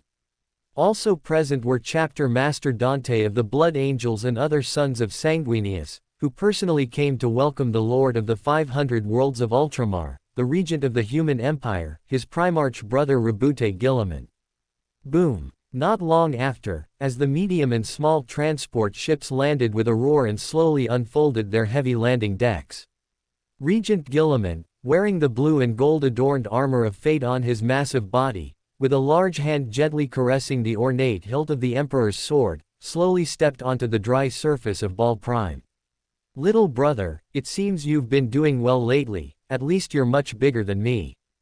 At this moment, Regent Gilliman, a faint smile involuntarily appearing on his resolute face, accelerated his pace with the armor of fate and immediately came before Luo Sha. Luo Sha, a smile unconsciously appearing on his bronze-colored face, also didn't hesitate to move forward in his vibranium power armor to meet him. He gave his Primarch brother a powerful, strength-filled bear hug. "Long time no see, Gilliman." Luo Sha, slowly releasing him, spoke with a sense of relief. "Sorry, little brother, my fleet is clearly a step late, otherwise you wouldn't have suffered such heavy losses. I heard that tens of thousands of Astartes unfortunately died to fight the main fleet of Leviathan." Regent Gilliman, with a slight frown, softly asked Luo Sha. Luo Sha had no secrets to hide about this, he stated bluntly. "If calculated carefully, there are actually only about 10,000 unfillable casualties, because those bodies were left on Ba Wei, which was occupied by Angron, and cannot be reused by us. I don't know if you are aware of the legends surrounding Ferris's legacy, the Key of Hell. Its specific outward manifestation is the ability to transform unfortunately fallen Astartes into undying undead with most of their memories and combat skills. In other words, my Calamity Legion is no longer afraid of death and losses. As long as you give me some time, my loyal sons will crawl back from the hell of war." As soon as Luo Sha finished speaking, Regent Gilliman, looking somewhat silent, raised his hand and patted Luo Sha's thick, reflective vibranium shoulder plate as a sign of comfort. "Little brother, in extraordinary times, extraordinary methods must be used. I have personally witnessed the terror of the Tyrannid when leading the Indomitus Crusade Expedition fleet, so I won't say much about your transgressions, but you must always remember what you are fighting for." At this moment, Regent Gilliman's low voice echoed repeatedly in Luo Sha's ears. He remained silent for a while. Then, with an extremely solemn expression, he nodded heavily at Regent Gilliman. "No matter when, war is always a means to achieve a goal, not the ultimate purpose. Over the next period, the various company commanders of the Calamity Legion, as well as Chapter Master Dante of the Blood Angels and other sons of Sanguinius, also stepped forward to personally meet Regent Guilliman. However, as Luo Sha activated his vibranium power armor and led Regent Guilliman towards the main hall of Archangel Fortress, he still performed some precautionary work for him in advance. Luo Sha openly told Regent Guilliman beside him he had successfully recovered another traitor Primarch, and hoped that they would not get agitated enough to come to blows when they met. Regent Guilliman, upon hearing this, did not say much. He merely stated that if the other party could still maintain loyalty to the Emperor, even if not much, he could forcibly tolerate his existence. Bang, bang, bang. Inside the brightly lit main hall of Archangel Fortress, under the silent gaze of the ancient statues of Sanguinius on the surrounding walls, Regent Guilliman, his resolute face filled with extreme anger, swiftly maneuvered his armor of fate, flickering back and forth, the Emperor's sword gripped tightly in his large palm already engulfed in blazing golden flames. Damn Omegan, you traitor who betrayed the Emperor! Regent Guilliman, his Emperor's sword's fierce attacks growing even more intense, continuously slashed at Omegan, whose short body emanated layers of illusory shadows. And on the metal floor not far away, Luo Sha, his entire bronze-colored face almost twisted into a bitter-gored expression, was ready to intervene at any moment to stop this fierce struggle between the two. I am not a traitor to the human empire. I just don't quite agree with some of the Emperor's ideals. Compared to loving the lingering corpse sitting on the golden throne, I love humanity itself more. As for the real traitor, Perturabo, he's currently raging impotently in the Hypercube labyrinth. He truly allied with chaos. If you have the guts, go vent your anger on him. At this moment, a pale spear held tightly in Omegan's palm shifted back and forth, like an elusive and eerie ghost. And as he continuously parried the slashes of the Emperor's sword, he also sneered and repeatedly roared at the wide-eyed Guilliman. If you think Perturabo isn't enough, then Angron, the Lord of Red Sand, is on Ba Wei. The blood feud between you two is much deeper than our little conflict. I say, have you two fought enough? Just then, Luo Sha's expression gradually turned cold, deciding not to indulge his Primarch brother's continued bickering. His sturdy arms suddenly shook outwards. Threads of dark shadow surged out from his massive body like a terrifying tsunami. Thank you all for your support. These damn Jewish devils are beasts. I climbed over the firewall to follow the Israel-Palestine news and saw the first-hand images from the Gaza hospital. I almost threw up. All of them were dismembered bodies of children and women. Inside the Archangel Fortress Hall, when Luo Sha chose to immediately separate the two, the duel between Alpha Legion Primarch Omegan and Regent Guilliman naturally couldn't continue. However, this was partly due to Luo Sha's special concern for Guilliman himself, preventing him from unfortunately losing to his other Primarch brothers, causing unnecessary trouble. And also due to Omegan, who was still quite sensible, voluntarily stepping back, choosing to only provoke Guilliman with words, instead of engaging in a life-and-death battle with this ill-tempered Primarch brother. Otherwise, Omegan, who had successfully activated his warp essence, would undoubtedly have the upper hand over Guilliman. Unless Guilliman resolutely invited his father to possess him, the possibility of his immediate defeat was quite high. Boom boom boom. At this moment, under the silent, displeased gaze of Luo Sha, Omegan and Regent Guilliman, who had stared at each other with cold gazes for a long time, drove their power armor and stepped towards a new adamantium round table. However, both of them, by coincidence, chose positions at the table further away from each other. Looking out, they subtly formed an extremely stable triangle with Luo Sha, who stood directly above the adamantium round table. Next, Luo Sha, whose emotions had gradually returned to normal, began to introduce the current situation of the ball system. Temporarily setting aside the Calamity Legion, which was still undergoing repairs and reorganization, the number of Astartes under Luo Sha's command consistently remained around 90,000. Approximately 60,000 of them were living, and the remaining 30,000 were undying steel undead successfully resurrected by the Key of Hell. In addition, there were already 4 Titan legions and nearly 30 Night houses that had arrived on Baal Prime. The specific number of god machines, if not counting specific models, had already reached around 650, among which there were 5 Emperor-class Titans, comparable to mobile war fortresses. As for the millions of Smart Control Legion combat units and the probably even more numerous mortal warriors, Luo Sha merely mentioned them casually. He didn't truly consider these forces as core combat strength on the front lines. After all, a terrifying invasion involving the gods of creation of the native universe could not be absolutely dominated by the defending side based on numbers alone. Subsequently, as Luo Sha's low voice just fell, Regent Gilliman, instinctively frowning, initiated a deeper discussion meeting among the 3 with a question. Little brother, you said you strongly suspect that gods from other universes want to invade the human empire, so do you have any specific thoughts on this? For example, their invasion methods or even the mode of warfare. I remember you are a human primarch born and raised there, right? At this moment, the question raised by Regent Gilliman was undoubtedly very pertinent. No matter how corrupt the human empire was now, it was fundamentally fearless of large-scale warfare. Because the sheer size covering almost the entire Milky Way galaxy determined that the human empire was not afraid of more losses. Even if Luo Sha and others temporarily lost some imperial territory, they would eventually reclaim it. In fact, even Luo Sha doesn't know the correct answer to your question. He and I once personally experienced an invasion method on Necromunda. At that time, we faced Skrull, who could transform into any carbon-based life form just by touch. Although these damned alien creatures caused considerable casualties to my Alpha Legion, judging from the miserable end of that alien race later, I don't think those outer universe gods who are about to invade will choose to repeat the same trick. Expressionless Omegan slightly turned his bald head.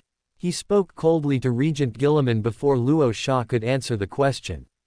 At the same time, to prevent the tension between them, which had barely subsided, from flaring up again, Luo Sha took a deep breath and said in a deep voice, looking at Gilliman, I think Omegan's words are perfectly fine. This is actually one of the intrinsic reasons why I've always been mobilizing and gathering a large amount of combat power. That is, I lack the confidence and experience to deal with various battlefields as I used to. I myself don't know much about the methods of the gods of creation of the native universe. However, your arrival has temporarily relieved many of my doubts, because I trust your personal judgment regarding battlefield situations and troop command, so I will hand over all battlefield command authority to you. Also, some of the information I can currently know basically comes from my past personal experiences and my interfered psychic precognition ability.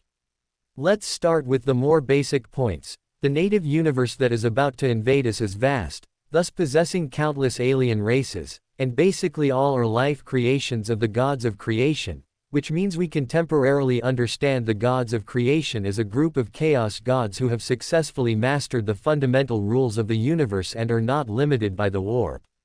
Perhaps because of this, all life in the native universe seems to prefer concentrating all great power within themselves, meaning that the combat power of some super powerhouses among countless alien races will even completely surpass us Primarch who have awakened our warp essence, and even more top-ranked Chaos Great Demon.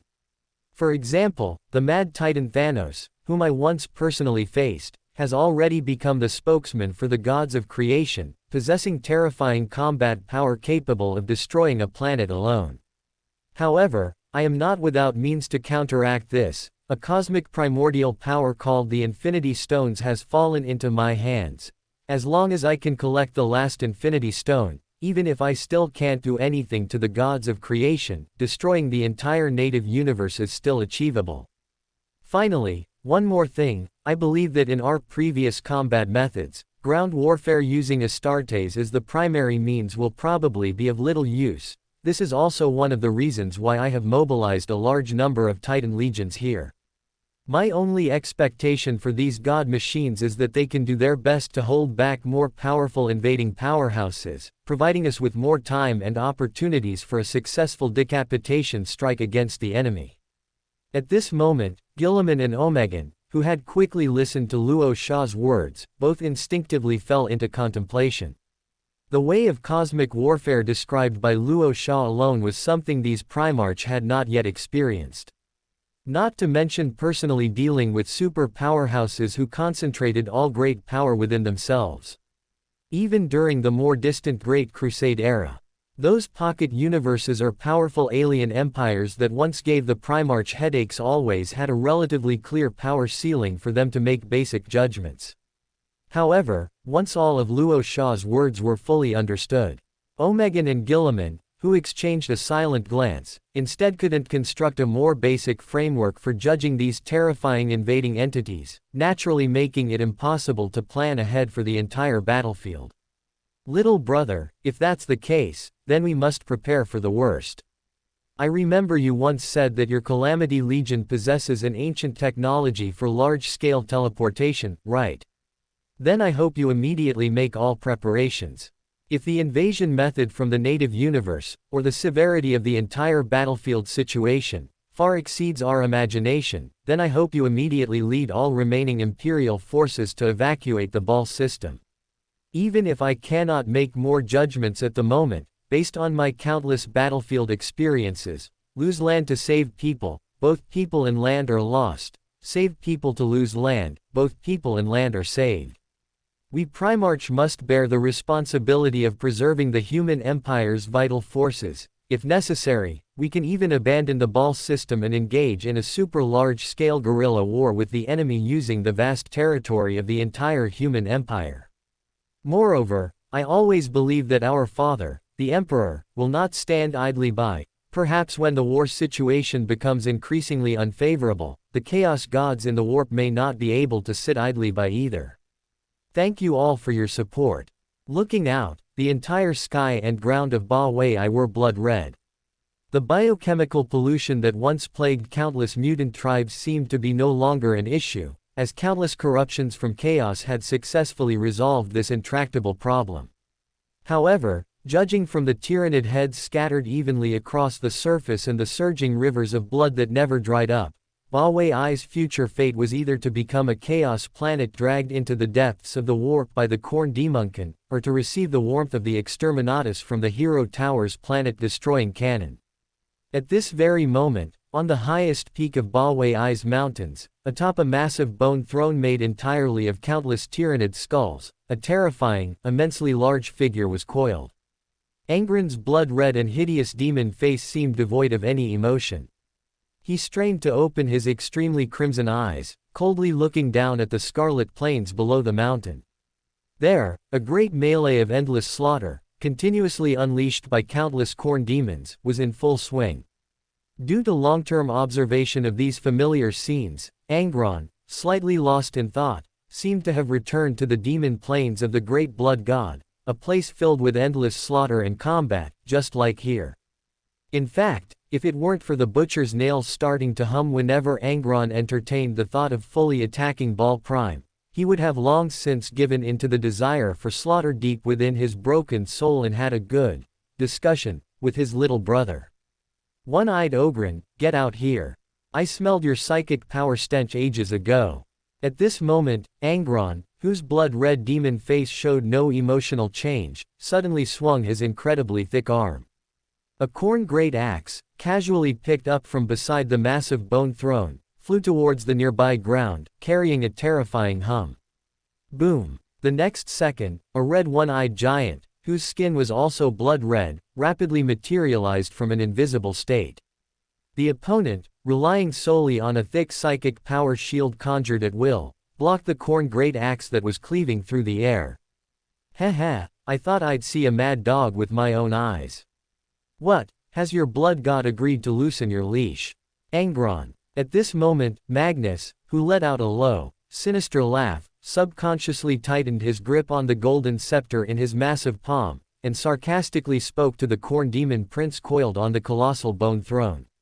At the same time, a pair of blue wings located behind his broad back subtly flapped, as if ready to launch a fierce counterattack against Angron at any moment. Magnus, you dare to come here alone. Aren't you afraid I'll tear you to shreds? Or have you decided to betray your master and pledge allegiance to the great blood god? However, Angron, whose massive body remained motionless, did not seem so easily provoked into a rampage. He slowly raised a hand and caressed the butcher's nails on his blood-red head, mocking his former Primarch brothers, Magnus. Magnus, whose massive single eye blinked slightly, did not take Angron's bait. He spoke bluntly. HMPH. I don't have much time to amuse myself with you. Angron, why don't you attack Baal Prime? Are you afraid of Luo Sha deep down? At this moment, as soon as Magnus finished speaking, Angron, whose entire massive body suddenly stood up from the colossal bone throne, immediately flapped his incredibly huge blood-red wings. He forcibly endured the buzzing butcher's nails above his head and roared at Magnus, who was almost within arm's reach. Angron, fear nothing. I will crush Luo Sha's head with my own hands and break his spine completely, but not now. Because the great blood god has told me to wait patiently for greater interests. At this moment, Angron's roar echoed like a storm across the blood-red land of Ba Wei. Countless corn demons, who were slaughtering each other, couldn't help but stop fighting and turn to gaze in Angron's direction. Magnus, directly facing Angron's terrifying aura, subconsciously raised an eyebrow. He casually conjured layers of incredibly thick psychic power shields and counter-sorcery around his massive body. Only then did he ask Angron, somewhat relieved. Angron, what exactly are these greater interests you speak of? Why don't you explain yourself more clearly? However, Angron, who was doing his utmost to soothe the butcher's nails, slightly narrowed his blood-red eyes. He suddenly transitioned from a state of blood-boiling fury to one of complete emotional detachment. He even sat his entire massive body back onto the colossal bone throne. I think I completely understand. Poor Magnus, your master sent you here without telling you anything. Is he sending you to suffer? A mocking smile appeared on Angron's demon face. He spoke in a deep voice to Magnus, whose expression was gradually turning grim. Magnus, clearly somewhat exasperated, suddenly raised the golden scepter in his massive palm and pointed it at Angron from afar, growling. By Tzeentch, why are all of you so secretive? Demon Prince Fulgrim refusing to explain is one thing, but why do you, a mad dog of corn, know something that I, a Prince of Tzeentch, am completely ignorant of? I'll make Demon Prince Fulgrim come over and confront you on the spot. I don't believe you two won't show any flaws. As soon as he finished speaking, Magnus, his expression gradually becoming twisted and distorted, forcefully swung the golden scepter in his massive palm. As a large amount of chaos psychic power quickly converged, a small warp gate, several meters high, gradually appeared in the bloody air. Thump thump thump. The next second, as waves of incredibly terrifying green toxic mist spread everywhere, a humanoid moth, wearing a complete set of decaying power armor and a respirator on its face, slowly stepped out of the warp gate. Behind him, Demon Prince Fulgrim, who had transformed from his massive serpentine form back into his basic human shape, also drove his purple gold power armor, arriving before Magnus and Angron. How many years has it been? We, the Primarch brothers who once fought side by side, are finally reunited. At this moment, Demon Prince Fulgrim, who had scanned everyone, exclaimed with immense excitement. Thank you all for your support. In fact, no one knew what conspiracy was brewing on Ba Wei, which had been occupied by chaos for a long time. Only Luo Sha and the other two loyal Primarchs, due to the special bloodline among Primarchs, vaguely sensed something amiss. However, time was rapidly ticking away. Baal Prime, where the three loyal Primarchs had temporarily gathered, officially entered a state of fervent preparation for war. Even though the Primarchs had not given any pre-war speeches to boost morale. Every mortal warrior or Astartes could smell the anxious scent of a large-scale war returning. Before long, most of the Astartes were assigned by Regent Guilliman, whose battlefield command ability was considered the best among Primarchs, to the Indomitus and Calamity fleets. Millions of smart control legions, as well as the god machines standing on the ground, became the absolute main force on the ground battlefield. However, since Regent Gilliman had no idea how the invasion from the native universe would unfold, he had no choice but to order the fleet masters to temporarily distribute the two massive fleets, Calamity and Indomitus, evenly throughout the Ball system. This way, a large number of capital ships could either choose to provide strong support to Ball Prime or turn around and withdraw from the battlefield after receiving orders from the Primarch. During this period, under Luo Sha's deliberate mediation, the relationship between Omegan and Regent Gilliman seemed to have eased considerably. At the very least, both sides could calmly conduct battlefield deployments and intelligence exchanges, instead of exchanging ideas with fists and feet as they did when they first met. Dong dong dong. At this moment, deep beneath Axe Angel Fort, in an abandoned passage with a thick layer of dust on its metal floor, the clanking sounds of heavy magnetic boots echoed continuously. The next second, Luo Sha, wearing vibranium power armor, arrived, his massive figure, far exceeding that of ordinary offspring, swaying. His slightly narrowed eyes scanned the unfamiliar surroundings back and forth. When he found no abnormalities, Luo Sha pondered for a moment, then quickly raised his vibranium hand and suddenly flipped it over. A hypercube labyrinth, emitting a green light, instantly fell into the depths of his enormous palm. Buzz buzz buzz. In an instant, Luo Sha's massive body immediately disappeared into the dim, abandoned passage. Only a hypercube labyrinth, still floating up and down in midair, remained. Even though Luo Sha was quite frank with Regent Gilliman, he and Omegan still had some things they were hiding from him. In fact, the traitor Primarch, Iron Lord Perturabo, who had been treated as a prisoner for a long time, did not cause destruction or display impotent rage within the hypercube labyrinth. On the contrary, after a thorough discussion among the three, Perturabo, who had temporarily gained a small portion of Omegan and Luo Sha's trust, also received an extremely important research task. To some extent, even though Perturabo had successfully ascended to become a demon prince.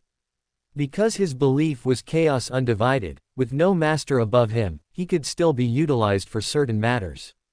Click. Inside the increasingly bright hypercube labyrinth, Luo Sha's two magnetic boots landed heavily on the omnipresent silver-white metal floor, emitting a series of low hums. He slightly turned his head, his cold gaze immediately falling on AI Stark and the mountain-sized Perturabo, who were engaged in an academic exchange in front of a large number of operating technological devices nearby. And in front of the two of them, as well as within the surrounding technological devices, countless microscopic nanobots, named Extremis, were slowly wriggling, as if possessing true life. I once envisioned the existence of silicon-based life in my mind, and I never expected to see it with my own eyes now, thanks to your great help. I remember your name is Perturabo, right? Regardless, it is all of this that has allowed me to completely perfect the major flaws of the Extremis, greatly strengthening the closeness and reproduction speed among countless nanobots, and laying a more solid foundation for us to truly control this terrifying power. At this moment, AI Stark, standing aside, patted Perturabo's thick metal arm while speaking voluminously to him. And within Luo Sha's field of vision, he clearly saw that Perturabo's massive, metallic-sheened face repeatedly showed genuine disgust towards the abomination intelligence, but he forcibly suppressed the urge to act on the spot due to a promise or threat. Tony, your mission is complete, and it looks like you did a good job. Redditus probably needs more of your help. I'll handle things here. At this moment, Luo Sha, with a calm expression, slowly propelled his vibranium power armor forward. He spoke indifferently in AI Stark's direction. Then, Luo Sha, without waiting for any reply from AI Stark, still controlling the hypercube labyrinth, he casually sent him out of this prison. HMPH. A mere abomination intelligence dares to criticize me.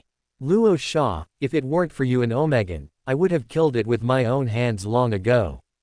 Perturabo, his cold gaze shifting back and forth, stared at Luo Sha, who had arrived nearby. He subconsciously let out a huge cold snort filled with metallic buzzing from his nose and mouth, growling through gritted teeth.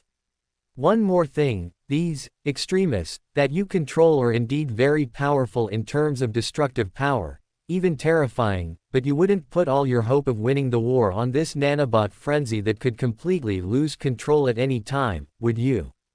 Tisk tisk, could it be that even Gilliman's little brain can't come up with a solution? No way. No way. And facing Perturbo's somewhat sarcastic questioning, Luo Sha, whose bronze-colored face showed no emotional fluctuations, took a deep breath and slowly said, "This is merely a last resort for survival, and there are even some other contingencies quietly underway in another universe. As a loyal Gene Seed Primarch, I have done everything I can. If this war of resistance is still lost, then I will willingly accept my fate and can only choose Regent Gilliman's old method, to buy a crucial opportunity for the human empire and the Emperor to launch a counterattack." However, no sooner had Luo Sha's low voice fallen. Perturbo's cold sneer immediately echoed in the surrounding air. "Heh, Luo Sha, I already told you the only way to win. With my deep understanding of chaos and even the high heavens, do you think the high and mighty chaos gods would easily allow those terrifying external enemies to invade the galaxy? I still advise you stubborn loyalists to temporarily abandon your many prejudices and disdain for chaos, and choose to join forces with chaos to fight the enemy. That is the best choice. Otherwise, don't blame me for speaking harshly. I think the three of you will probably die. Thank you for your support." At this moment, in the depths of the cold warp of the Ball system, it seemed to be once again completely illuminated by countless brilliant light spears and laser arrays. The massive void shield of the Gloriana-class battleship, Endurance, the flagship of the Death Guard Legion, successively defended against all attack methods, causing the surface of the void shield to gradually ripple. Countless green capital ships, like living organisms, imbued with terrifying viruses and vitality, launched a naval charge towards the massive Imperial ships ahead. In fact, on the first day Regent Gilliman arrived in the Ball system with the Indomitus fleet. He informed Luo Sha and the others that the traitor Primarch, Mortarion, the second in command of the Death Guard, might launch a surprise attack on the Ball system. However, after many Astartes and numerous capital fleets had made all preparations for battle, this massive fleet belonging to the Death Guard did not enter the Ball system, but instead wandered back and forth outside the system. Luo Sha, who wanted to wholeheartedly deal with the invasion from the native universe, had the intention to lead a part of the Typhoon fleet out to meet them, to let the clueless Mortarion personally experience his fire. However, Regent Gilliman, with a more superior strategic vision, believed that they did not need to worry about the Death Guard. Unless Mortarion wanted to return to the depths of the garden again and personally experience the terror of the small dark room. Otherwise, the other party would certainly not dare to provoke the Ball system, which possessed two massive fleets. However, whether Gilliman's judgment was slightly off, or because Mortarion had more confidence, the Death Guard fleet, which had been continuously wandering outside, swiftly entered the Ball system. Their fleet master, Typhus, even chose to engage in a fierce naval battle with a batch of Imperial capital ships that were on alert in the nearby warp. Almost at the same time, even on Ba Wei, which was firmly locked by the planet-destroying cannon of the Hero Tower War Fortress and subjected to repeated orbital bombardments by numerous capital ships, dozens of super-large warp storms suddenly appeared. These warp storms, with massive chaos psychic power fluctuations at their core, seemed to be developing and expanding, even gradually spreading forcefully out into the cold warp. And when the entire Ba Wei was completely enveloped by a large number of rapidly forming warp storms, not only did the orbital bombardments of the capital ships become useless, even the planet-destroying beams continuously fired by the Hero Tower War Fortress disappeared into the depths of the warp storm like a stone sinking into the sea. Rumble. In an instant, capital ships that had been waiting in the depths of the cold warp immediately began to swiftly travel towards Ba Wei. The Hero Tower War Fortress also decisively terminated the firing process of the planet-destroying beams. Under the diligent control of countless automatic servo robots operating the internal machinery, the Hero Tower instantly erected a large void shield, and at the same time activated its warp engine to move away from Ba Wei. However, as fierce battles with the Chaos Fleet were about to unfold in the depths of the Cold Warp, Luo Sha and Guilliman, whose massive bodies were clad in power armor and stood atop the diamond dome of Archangel Fort, were slowly looking up, gazing at the brilliant nightfall between Ba Wei and Bal Secundus. At this moment, a colorful, distorted rift representing the Great Rift almost spanned the entire brilliant nightfall. This was also the doomsday scene that countless Imperial citizens in the Imperium Nihilus would see every nightfall. However, within the field of vision of both Luo Sha and Guilliman, they seemed to clearly see another strange sight they had never witnessed before. If the entire starry nightfall were likened to a soft curtain, then at this moment, this incredibly magnificent curtain seemed to be being shaken very forcefully by someone. Countless distant scenes and illusory objects dotted on the starry curtain would become alternately large and small. At their largest, Luo Sha and even Guilliman could directly see the bridge portholes of capital ships, as well as the mortal crew members inside, diligently performing their duties. At their smallest, even Ba Wei and Bal Secundus, closest to Bal Prime, seemed to become as small as a pinprick, causing even the Primarchs to lose their visual focus if they weren't careful. Guilliman, they are coming. At this moment, Luo Sha, with a solemn expression on his entire bronze face, yelled to Regent Guilliman without turning his head. And Regent Guilliman, with an equally solemn expression on his resolute face, did not hesitate at all. The communication bead he had been clutching tightly in his large palm had already fully transmitted the crucial news of the terrifying enemy's imminent arrival. Rip. It was at this moment, within the field of vision of Luo Sha and Guilliman, the entire repeatedly shaking starry curtain seemed to finally be forcefully torn open by some incredibly powerful existence, creating a deep warp rift comparable to the Great Rift. The next second, a purple eye, possibly far larger than any planet, casually peered out with an indifferent, emotionless gaze. Rumble. In an instant, apart from Ba Wei, which was enveloped by numerous warp storms, almost all the continental plates of both Bal Prime and Bal Secundus instantly experienced incredibly violent tremors and collapses. Countless terrifying abyssal rifts, large enough to swallow an Emperor-class Titan, spread across the entire planet's surface. If Luo Sha and the others had not been mentally prepared for the complete destruction of Bal Prime, and had not used the powerful productivity of the entire Smart Control Legion in advance to fully connect Archangel Fort and its surrounding defensive structures into a sturdy whole, then just a fleeting glance from the mysterious gods of creation would have been enough to destroy all of Luo Sha's efforts and arrangements. At the same time, Luo Sha, whose wide-open eyes seemed to be filled with countless scarlet bloodshot veins, personally heard the terrifying wails repeatedly emitted by the world soul of Bal Prime. Countless fearful wails echoed in his ears and even deep within his memory.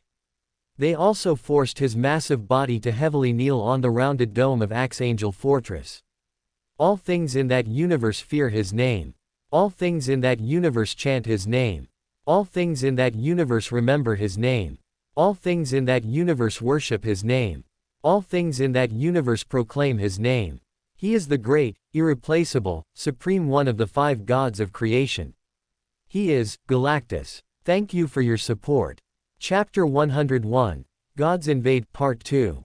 In fact, unlike the 4 Chaos gods who always cowered deep within the warp, Galactus, one of the 5 gods of creation of the native universe, was completely different.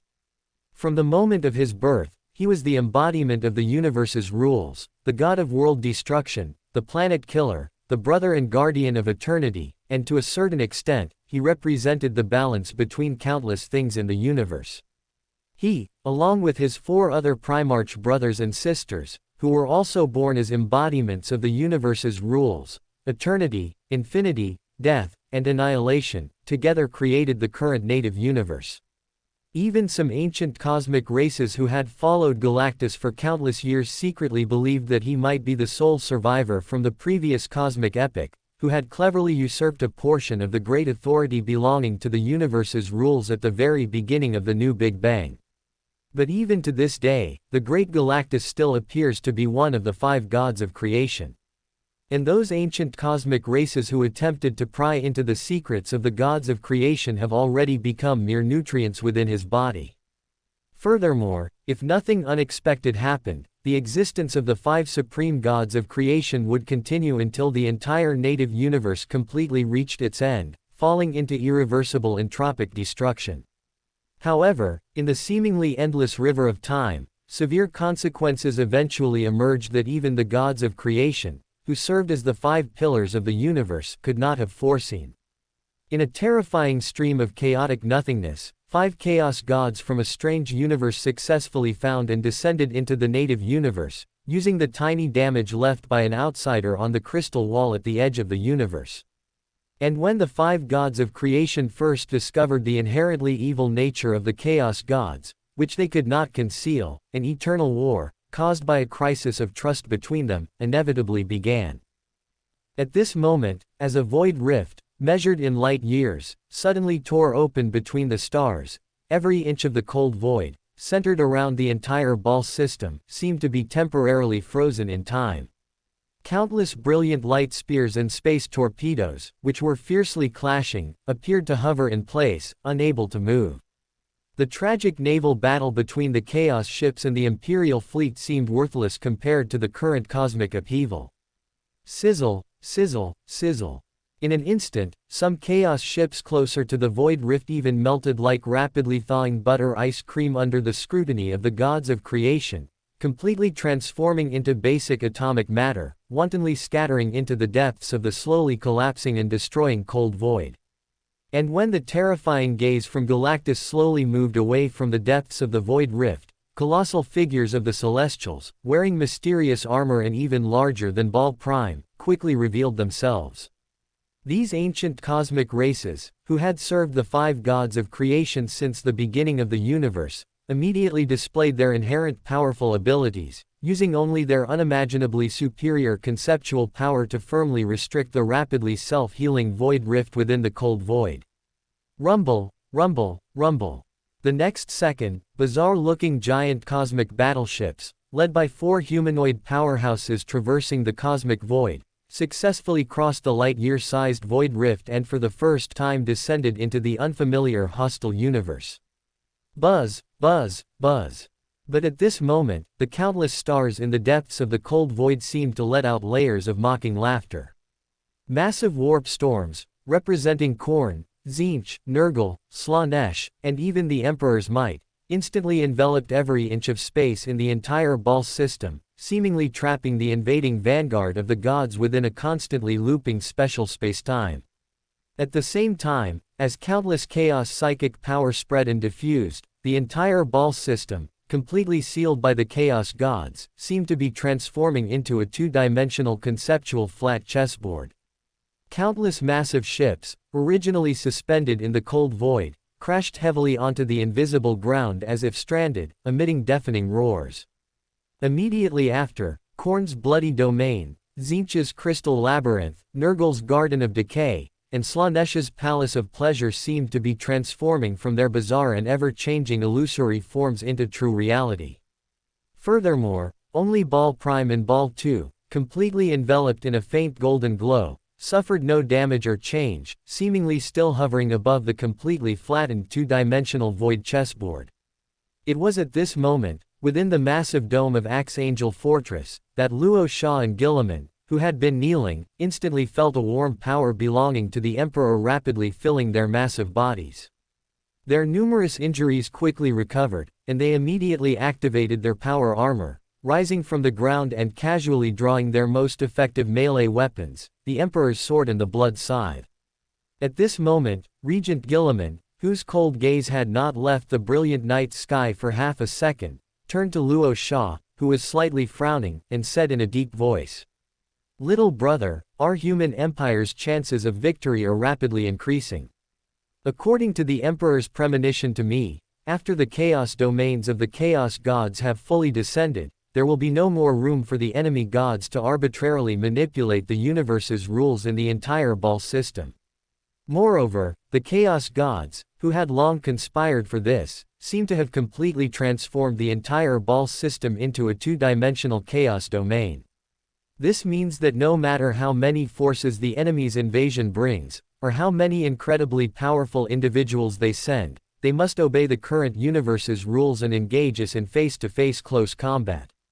Not to mention, our father, the Emperor, seems to have placed all his attention here. Regardless, we will definitely achieve the final victory. The encouraging words from Regent Guilliman echoed repeatedly in Luo Sha's ears. And after taking a deep breath and exchanging glances with his Primarch brother, Luo Sha immediately raised his hand and connected to all the communication channels that were still operating autonomously. This is Primarch Luo Sha. Regent Guilliman and I are alive. We are on Ball Prime. I don't know how many communication channels are still active, nor do I know how many people are waiting for our orders. I can only hope that some of you can hear my words. Countless mortal warriors, ship servants, smart control legion, and even Astartes' descendants, today, under the direct gaze of the great Emperor, we will engage in a life-and-death cosmic war against the extraterrestrial enemies from other universes. This is a brutal battle that none of us can escape, because you and I have no retreat, only a fight to the death. Even when the battlefield situation reaches its most critical point, we may even fight alongside those chaos demons and traitor primarchs who were once our enemies, just to defend our only galactic home from these terrifying invading extraterrestrial enemies. For the human empire, for the Emperor, for all humanity, thank you all for your support. Boom, boom, boom. Amidst the void where chaos psychic power permeated everywhere, gigantic universe warships, continuously emerging from the depths of the void rifts and gradually adapting to the drastic spatial changes, suddenly revealed dense, massive muzzles from their metal armor. Under the cold gaze of four powerful humanoid figures, these gigantic universe warships from beyond the domain launched a terrifying, widespread surprise attack on the Chaos Fleet and Imperial Fleet that covered the entire Ball system. At this moment, massive energy beams, continuously penetrating the entire cold void with astonishing power, successively severed some of the Imperial Fleet's main vessels, exploding into beautiful and terrifying flames. Even though a large number of Imperial Fleet ships, which had already deployed void shields and even Geller fields, were rushing to the combat zone to provide more effective support and interception. However, some mortal crew members and Astartes, who were already suffering from chaos, corruption and pollution, found it difficult to return to their combat posts immediately and launch a fiercer counterattack against the aggressive God's fleet. Rumble. At this moment, what was quite unexpected was that the Chaos Fleet, which was unaffected by the chaos psychic power fluctuations in Khorne's domain, launched a flanking maneuver without any hesitation. A large number of Death Guard living vessels, led by the Gloriana-class battleship, Endurance, directly arrived in front of countless Imperial main vessels. They quickly deployed their incredibly strong void shields and even used some of their robust, highly resilient vessel structures to completely withstand the terrifying energy beams from the God's fleet. Beams of suddenly blooming brilliant energy lances and nova cannons, carrying the cordial greetings from Loki Nurgle, were unleashed deeper into the God's fleet. Roar, roar, roar. At the same time, as the furious roars of Khorne greater demons echoed through most of the cold void. 888 Khorne greater demons, vigorously flapping their blood-red wings, immediately detached from Ba Wei, which was enveloped by a warp storm, under the personal leadership of Khorne demon Prince Angron. These Khorne greater demons, tightly gripping Khorne great axes in their massive palms, descended like blood-red meteorites, crashing heavily onto the gigantic universe warships that had not yet fully grasped the spatial changes. Meanwhile, Khorne demon Prince Angron, whose combat power was even more terrifying, felt the buzzing of the butcher's nails while embarking on the magnificent feat of single-handedly breaching one of the gigantic universe warships. Looking out, these gigantic universe warships, which were being ferociously destroyed by countless Khorne greater demons, instantly sank considerably, completely paralyzed on the void plane. This was because the entire Ball system had been jointly blockaded by the Chaos Gods, and its three-dimensional spatial attributes had been temporarily erased. The external manifestation of this was that these gigantic universe vessels, which could clearly travel to distant star systems, could only be transformed into simple rafts drifting on the sea surface, or chess pieces carefully placed on a chessboard. Their only commonality was that within the established spatial rules, they could only move back and forth, left and right, and could not be as uninhibited as in a void naval battle. Whoosh, whoosh, whoosh. However, at this moment, while Khorne demon Prince Angron was leading 888 Khorne greater demons to intercept the gods' fleet, the gigantic universe warships that had not yet crashed or sunk quickly opened their external armor, rapidly releasing an uncountable number of large landing pods towards Khorne's domain nearby. In an instant, these powerful large landing pods, accompanied by ear-piercing whistling sounds, slammed heavily onto a vast, bloody plain covered with skull remains and fear flowers. The next second, after the sealed hatches of the large landing pods continuously burst outwards, tens of millions, even hundreds of millions, of perfect God's servants, super vanguards, surged out from the dim interior of the large landing pods like an even more terrifying biological tsunami. These super biological weapons, seemingly reforged from the flesh and souls of countless native universe species, had no emotion or reason. Their purpose, deeply ingrained in their genes and souls, was to kill all enemies within their line of sight. Buzz, buzz, buzz. At the same time, on the outermost periphery of countless super vanguards, countless bloodletters wielding hellblades and bloodcrushers firmly riding brass bulls had already quickly formed a meat grinder-like defensive position.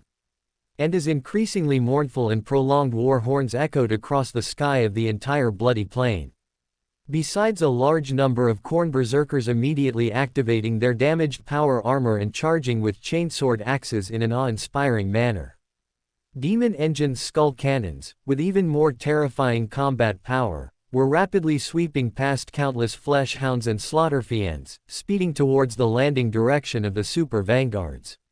When it came to slaughter and war, Khorne demons had never been afraid. Even if the countless super vanguards before them were the most powerful enemies they had ever encountered since their birth in Khorne's domain. Blood for the blood god, skulls for the skull throne. At this moment, a gigantic bloodletter, perfectly controlling a raging brass bull, suddenly let out a roar that echoed all around, raising the hellblade in his palm. The next moment, countless roaring blood crushers immediately launched an unstoppable, terrifying charge towards the super vanguard position that was rapidly encircling and turning in front of them. Splat, splat, splat. In an instant, a large number of super vanguards, whose defense and combat capabilities were almost on par with ordinary bloodletters, were instantly trampled into crimson blood mud by countless blood crushers. However, the super vanguards, who clearly held a numerical advantage, required no command.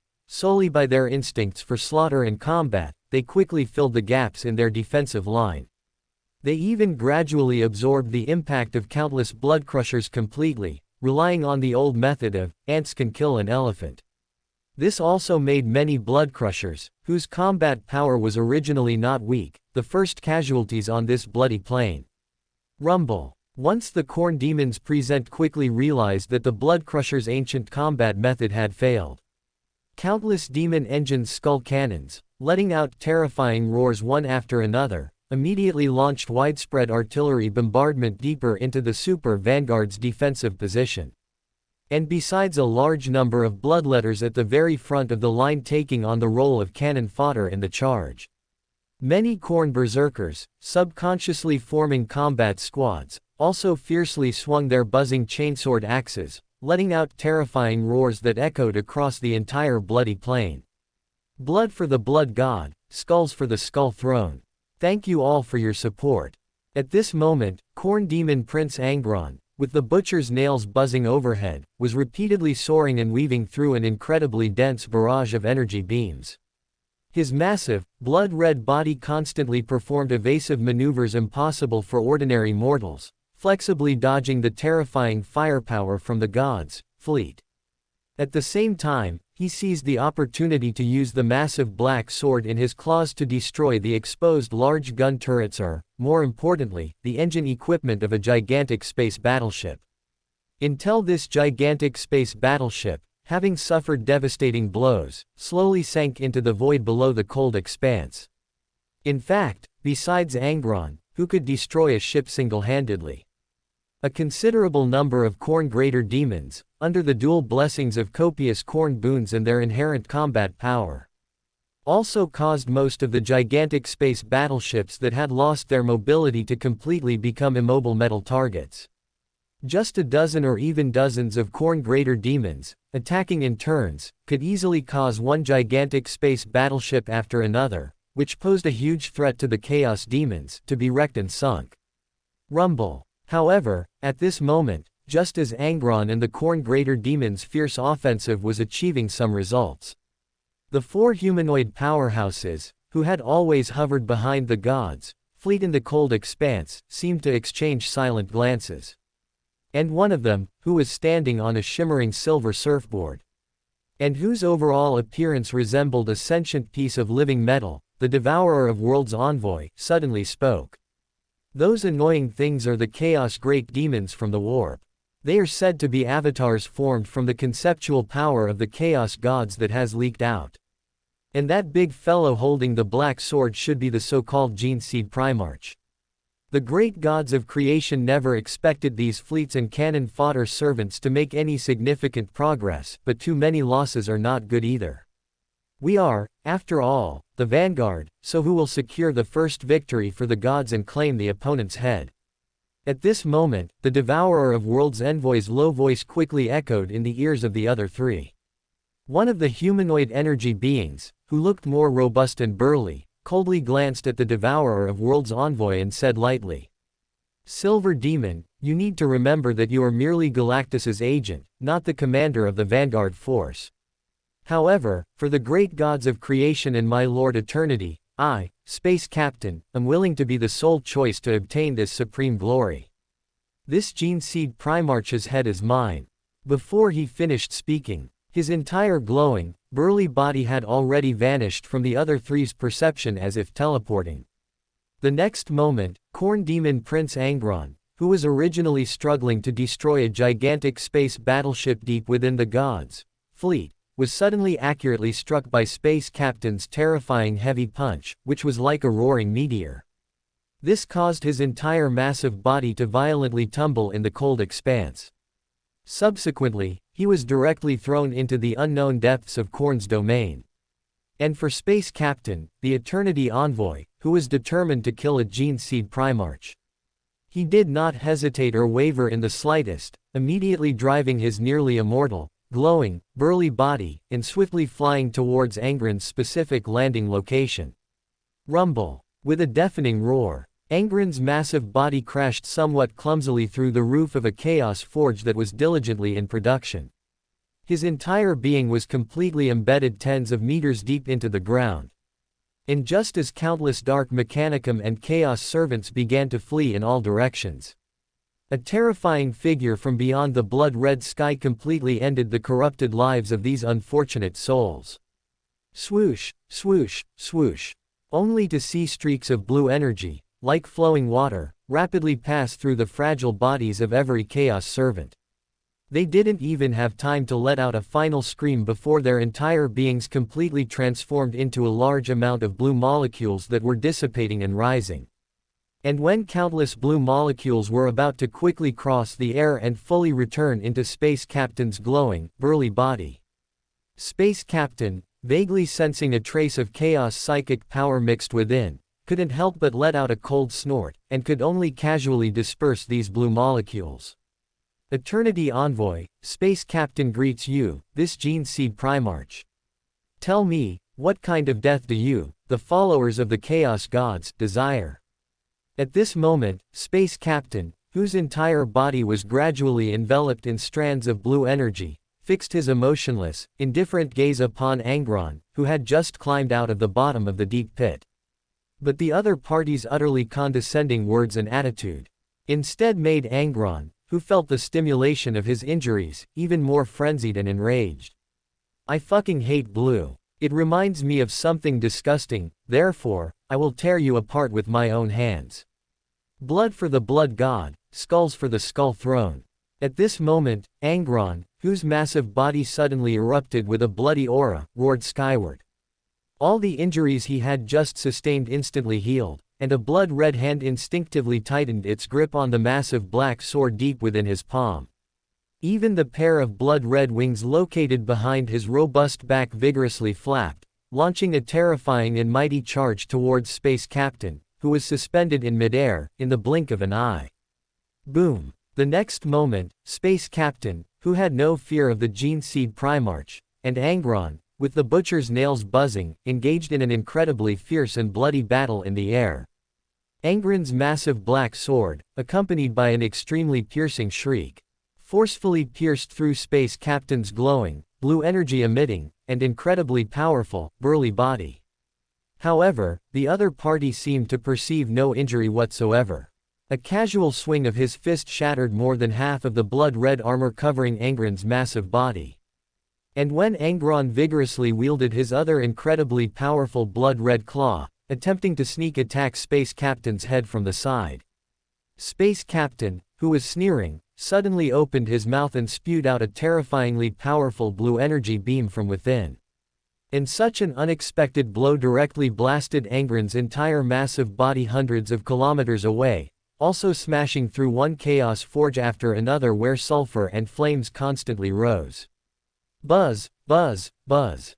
But at this moment, before the dominant Space Captain could pursue, he suddenly sensed waves of energy fluctuations belonging to the space stone constantly flashing and rippling across the blood-red surface of Khorne's domain. The next second, god machines, each tens to hundreds of meters tall, along with a large number of fully armed knight armor and smart control legions, swiftly arrived deep within Khorne's domain, enveloped in the golden light of large imperial blood banners emitting golden light. Immediately after, these god machines, with their terrifying firepower fully unleashed, immediately locked onto Space Captain, who was in midair, and instantly launched a powerful energy baptism at him, comparable to a torrential downpour. And as Space Captain, with an utterly indifferent expression, either raised his hand to disintegrate large amounts of energy beams or dodged physical cannonballs with a flash. Just above his head, Luo Sha, whose entire massive body was in a raven-headed human-bodied warp liberation state, suddenly teleported over, carrying Regent Gilliman wrapped in wisps of dark shadow. They immediately launched an incredibly sharp diving sneak attack on Space Captain, who had not yet reacted. In a flash of lightning, the Emperor's sword, burning with golden flames, from Regent Gilliman's hands, and Luo Sha's blood scythe, glowing green in his palm, respectively pierced and slashed Space Captain, the Eternity Envoy's, glowing, burly body. Roar! Thank you all for your support. On the chaotic battlefield, the situation was becoming increasingly tragic. Massive ships from the Chaos God's fleet and the main vessels of the Imperial fleet were working together to resist the continuously descending God's fleet. Amidst countless dazzling lances of light and terrifying energy beams clashing against each other, assault boats and landing torpedoes belonging to the Astartes were like falling leaves, launching boarding actions against the colossal universe battleships.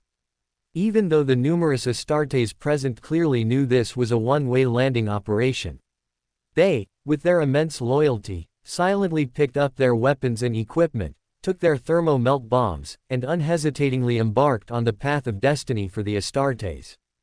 Boom! At this moment, inside the vast bridge of the Gloriana-class battleship, Iron Fist, Omegan, the Lord of Hydra, whose sturdy physique was much shorter than other Primarchs, was issuing combat orders to a large number of fleet lords, human crew members and servitors, their expressions growing increasingly tense, continuously sent and received intelligence from the void battlefield, relaying it to Omegan for immediate assessment. Before this war began, according to the arrangements of Regent Gilliman and Luo Sha, Omegan came to the Imperial fleet, becoming the Primarch leader of countless fleet lords. And the reason for such an arrangement was, on the surface, that the three Primarchs tried to avoid staying in one place, so as not to repeat the tragedy on Istvan V, where they could be decapitated by powerful enemies with astonishing individual combat abilities. But Omegan was well aware of the true reason behind it. He was actually one of the backup plans designed in advance by Guilliman and Luo Sha. Once the overall battlefield situation reached an irreversible point, Omegan would lead the remaining Imperial fleet in a breakout and retreat. Originally, this position was more suitable for Luo Sha. Both Omegan and Guilliman believed this to be true. However, Luo Sha repeatedly told them that even if he fell into a death trap, he had various ways to cope. And Luo Sha also revealed through his words that as long as the Chaos Gods still existed, in some sense, it would be difficult for him to die. Buzz buzz buzz. At this moment, a low hum from the flagship's bridge communication channel temporarily interrupted Omegan's slightly scattered attention. He sharply turned his gaze, only to see several servitors and virtual screens automatically activate. The next second, as a familiar figure wearing purple power armor appeared, a voice full of allure and even evil quickly echoed throughout the bridge. "Is that you, Alpharius? It's been a long time. I thought you were dead." Demon Prince Fulgrim, with a look of joy on his exquisite face, spoke to the solemn-faced Omegan in all seriousness. As soon as the other party finished speaking, some of the human crew members nearby, who hadn't managed to look away or cover their ears, immediately fell into a state of chaotic corruption and madness.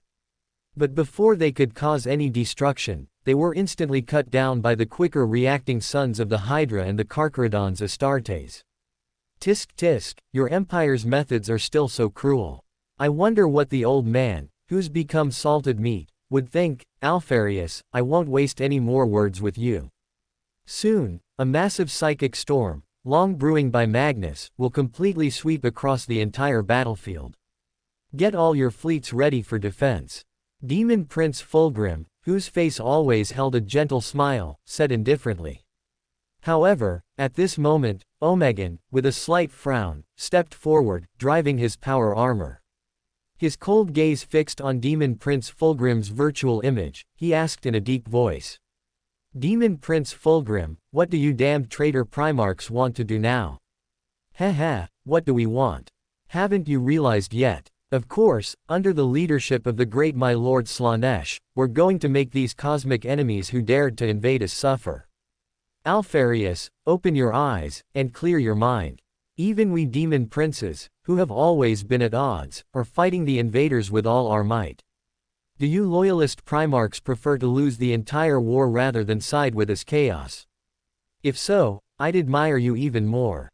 At this moment, Demon Prince Fulgrim's clearly sarcastic low voice quickly entered Omegan's ears. Omegan subconsciously narrowed his eyes, and after a moment of silence, he said to the other party. 10,000 years ago, we Primarch brothers would indeed fight side by side under the Emperor's leadership, but then you traitors were the first to betray us. You betrayed the nascent empire, and you betrayed the interests of all humanity. Although I don't agree with some of Luo Sha's extreme ideas, he was right about one thing. You traitor Primarchs who have sided with the Chaos Gods are all vicious and ungrateful." At this moment, Omegan's words had not yet finished. The pale spear, suddenly gripped tightly in his massive hand, struck forward, completely destroying several servitors and virtual screens. And before Demon Prince Fulgrim's virtual image gradually disappeared, his smiling face showed no emotional fluctuations, leaving only a slowly fading low laugh. Heh. However, when more than a dozen sons of the Hydra, driving their power armor, quickly approached Omegan. Omegan, whose expression grew increasingly serious, immediately ordered the Astartes. Immediately have all human crew members send messages to the entire Imperial fleet, ordering all companies and warbands to immediately cease boarding actions. Every Imperial ship must fully deploy its void shields and Geller fields. We need to do our best to preserve the hard-won massive fleets of Disaster and Indomitable. But, my lord Omegan, you just said. At this moment, a son of the Hydra, who had heard the Primarch's previous words, subconsciously asked. And Omegan, whose serious expression had not changed much, immediately said. For a traitor Primarch to disregard the hatred and position that has lasted for countless years, and come to warn and advise us, I believe our very existence is an indispensable force for their subsequent battles. Moreover, if I'm not mistaken, they seem to want to bring about a monumental change in the stalemated battlefield situation all at once. As a loyal Primarch of the human empire, I don't favor the reckless approach of the Chaos Traders wanting to achieve everything in one fell swoop, but purely from the perspective of us humans and our Primarch brothers, I sincerely hope they succeed. This will greatly reduce our own war casualties. Thank you for your support. Chapter 1020, Secret War, Invasion of the Gods Part 6. Boom. In the blink of an eye, Luo Sha, reacting with incredible speed, transformed into his warp-liberated state, a raven-headed human body. He took the full force of a terrifying punch from the space captain, imbued with endless rage, directly for Guilliman, who was standing right beside him. The next second, extremely violent impacts continuously sent fractured skulls and heavy earth and stone, scattered across the blood-soaked ground, flying. As large amounts of dark shadow trembled and splattered, Luo Sha's entire massive body was forced to fly backward towards a crimson mountain peak dozens of kilometers away. However, at this moment, if one were to look closely, the previously seemingly invincible Eternal Messenger, the space captain, also appeared quite miserable. Half of his skull was completely engulfed by countless blazing golden fire, which he could not extinguish no matter how he moved or struck it. Even one of the two thick arms on his glowing, robust body was unfortunately missing. And this was the welcoming gift Luo Sha and Guilliman personally presented to him after their fierce sneak attack. Thump, thump, thump. Regent Guilliman's massive body continuously drove his armor of fate, moving his feet back and forth, his entire being leaving behind trails of afterimages in the bloody air. He did not possess the extremely tough defensive capabilities of Angron or Luo Sha. Even with a Primarch's formidable physique and a panacea, he couldn't withstand the space captain's terrifying strength, which far exceeded imagination. So, after the tense Guilliman, gripping the Emperor's sword that could harm the space captain, engaged in several fierce clashes with him in a perilous combat stance. With his thoughts rapidly turning, he immediately shouted through his metal helmet towards the distant Chaos Forge. Angron! Roar! Guilliman's words had just fallen. As if in response to his cry, Angron's furious roar immediately echoed throughout most of Khorne's domain.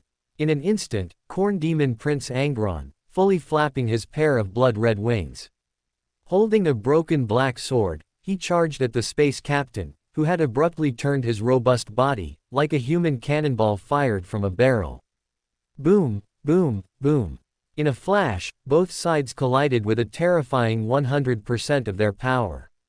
The impact and shockwave stirred up in an instant even forced Guilliman, who was standing nearby, to leap backward. Buzz, buzz, buzz. It was at this moment that Guilliman, wanting to seize the opportunity to join the battle, suddenly noticed. An endless storm of dark shadow seemed to be brewing among the blood-red mountains dozens of kilometers away, its scale so vast that it gradually covered the entire mountain. The next second, a large group of shadow giant ravens, transformed by Luo Sha and imbued with countless shadow power, swiftly swept towards the space captain and Angron, who were engaged in bloody close combat. In a certain sense, the first mistake made by this eternal messenger, the space captain, was choosing Khorne's domain as the battlefield.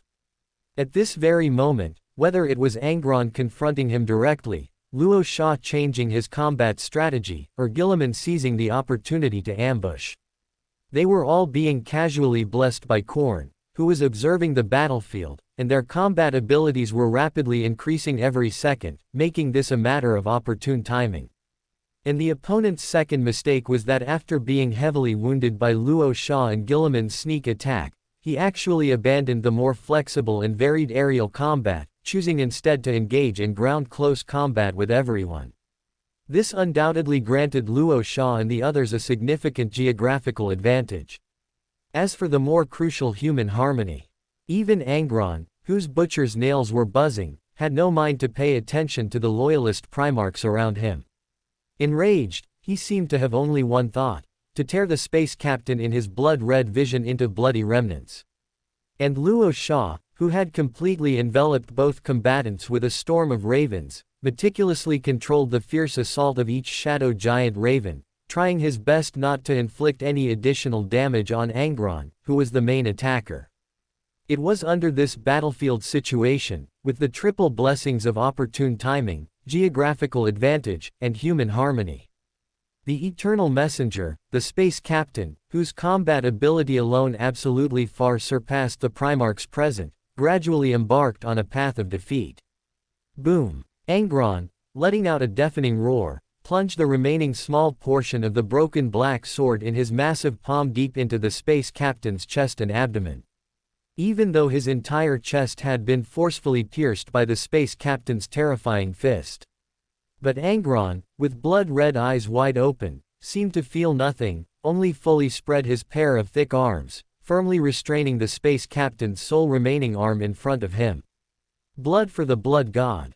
And just as Angron's roar echoed around, from the depths of the countless shadow power continuously swirling around, Luo Sha's raven-headed, human-bodied liberated state instantly materialized.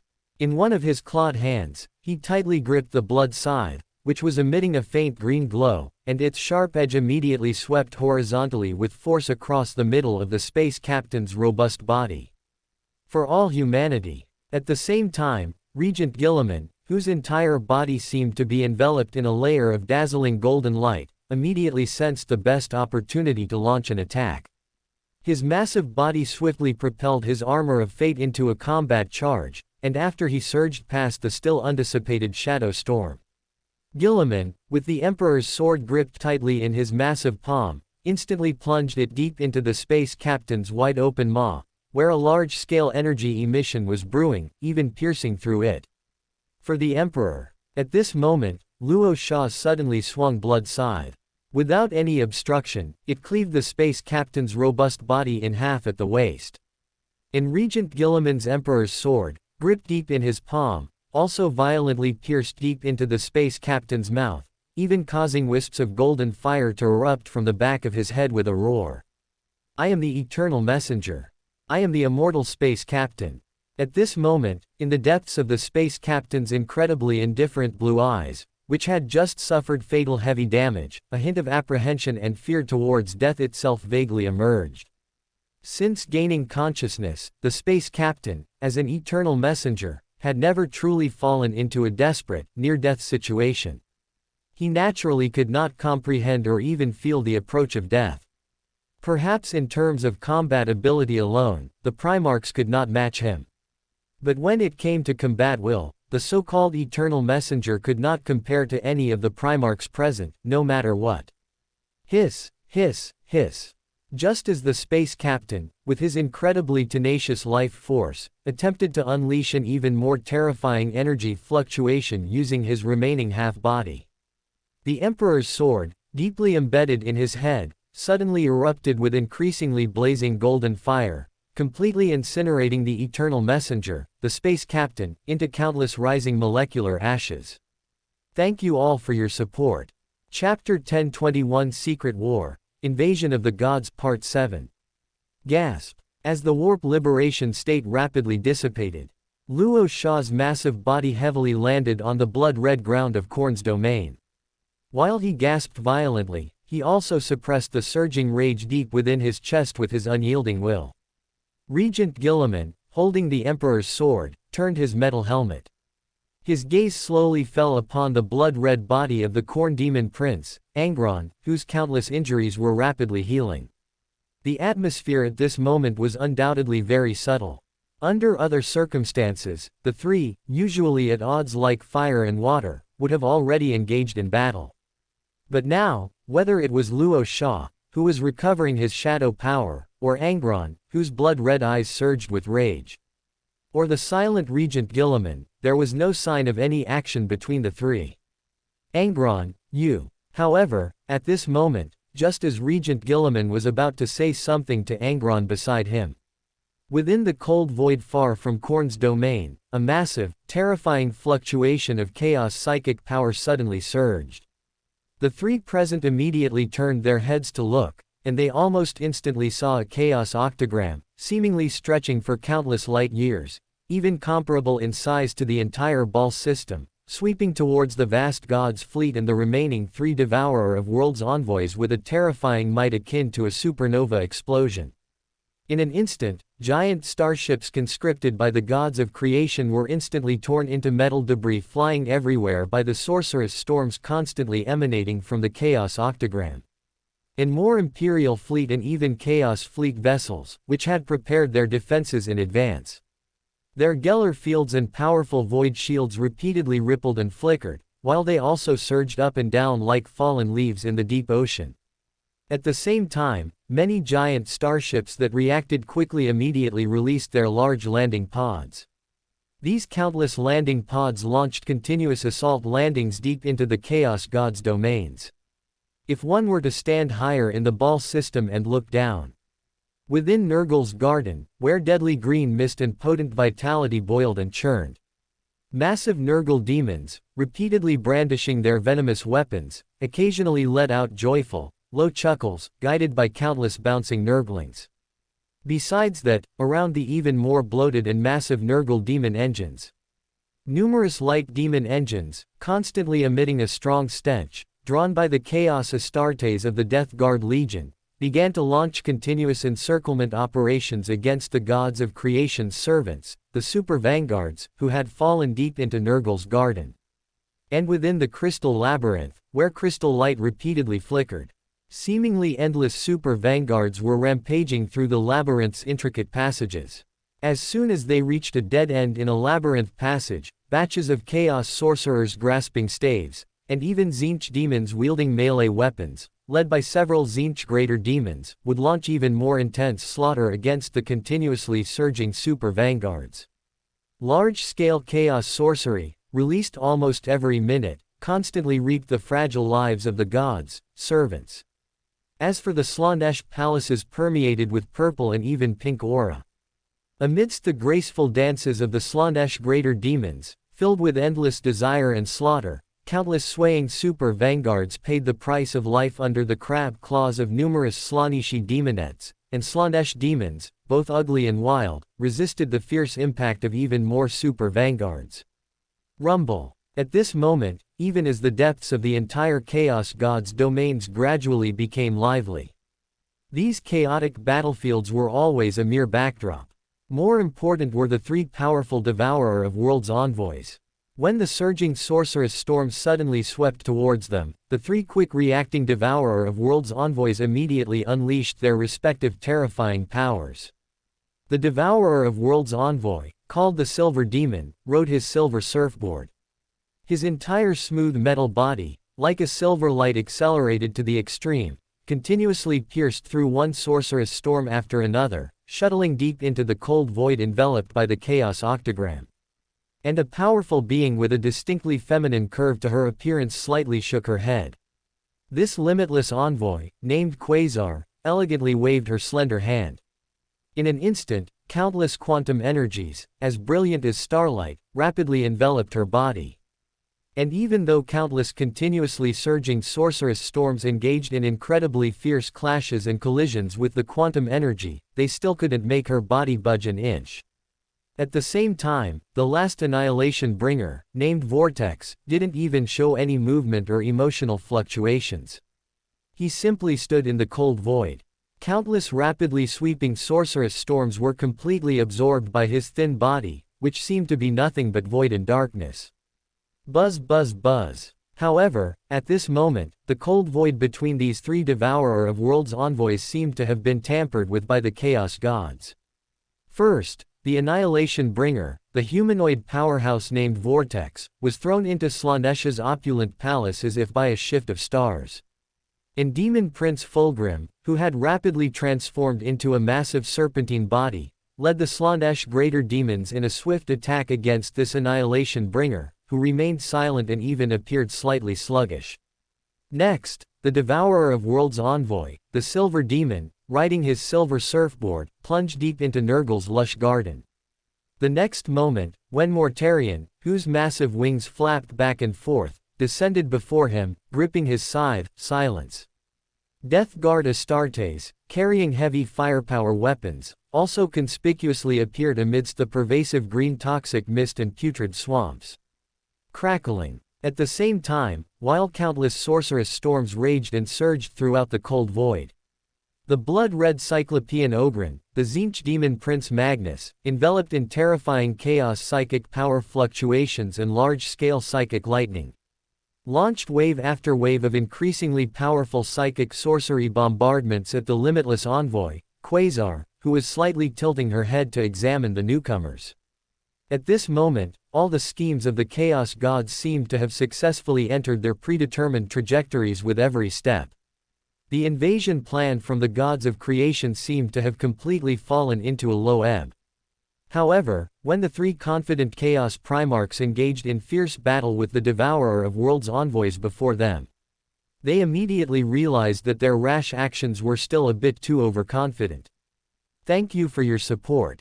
Chapter 1022, Secret War, God's Invasion, Part 8. Boom, boom, boom. Deep within the misty garden swamp, innumerable corrupt bolters, whistling shrilly, and incredibly powerful toxic bombs flew everywhere. A vast amount of terrifying aura, imbued with the power of decay, rapidly spread outwards from Mortarion's colossal body. A low, gasping sound emanated from the breathing mask covering his pale face.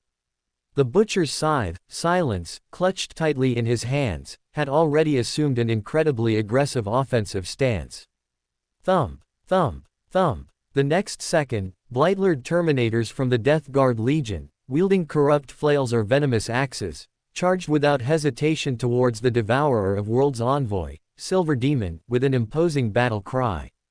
However, Silver Demon, whose entire silver metallic body was standing on a silver skateboard, seemed unaffected by the harsh environment or the terrifying toxins. He merely rotated the direction of one bare foot, leaving a fleeting, brilliant flash of light in the sight of the numerous Blightlord Terminators.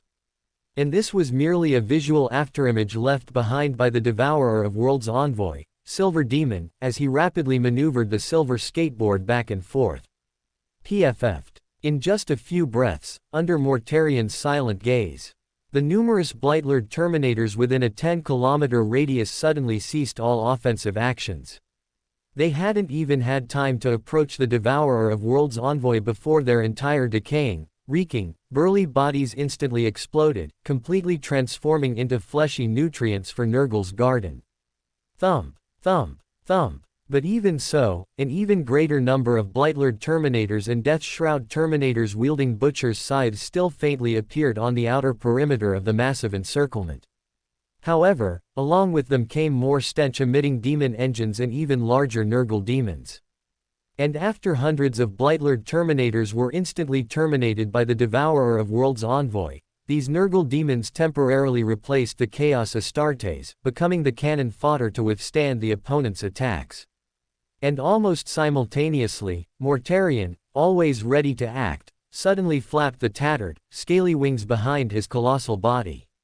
He keenly seized the opportunity to attack, launching an incredibly swift aerial assault towards the Devourer of Worlds envoy, who had just come to a standstill within his field of vision. Buzz, buzz, buzz. At this moment, the butcher's scythe, Silence, clutched tightly in Mortarion's hands, was wielded with full force, forming rings of corrupt light imbued with a terrifying aura.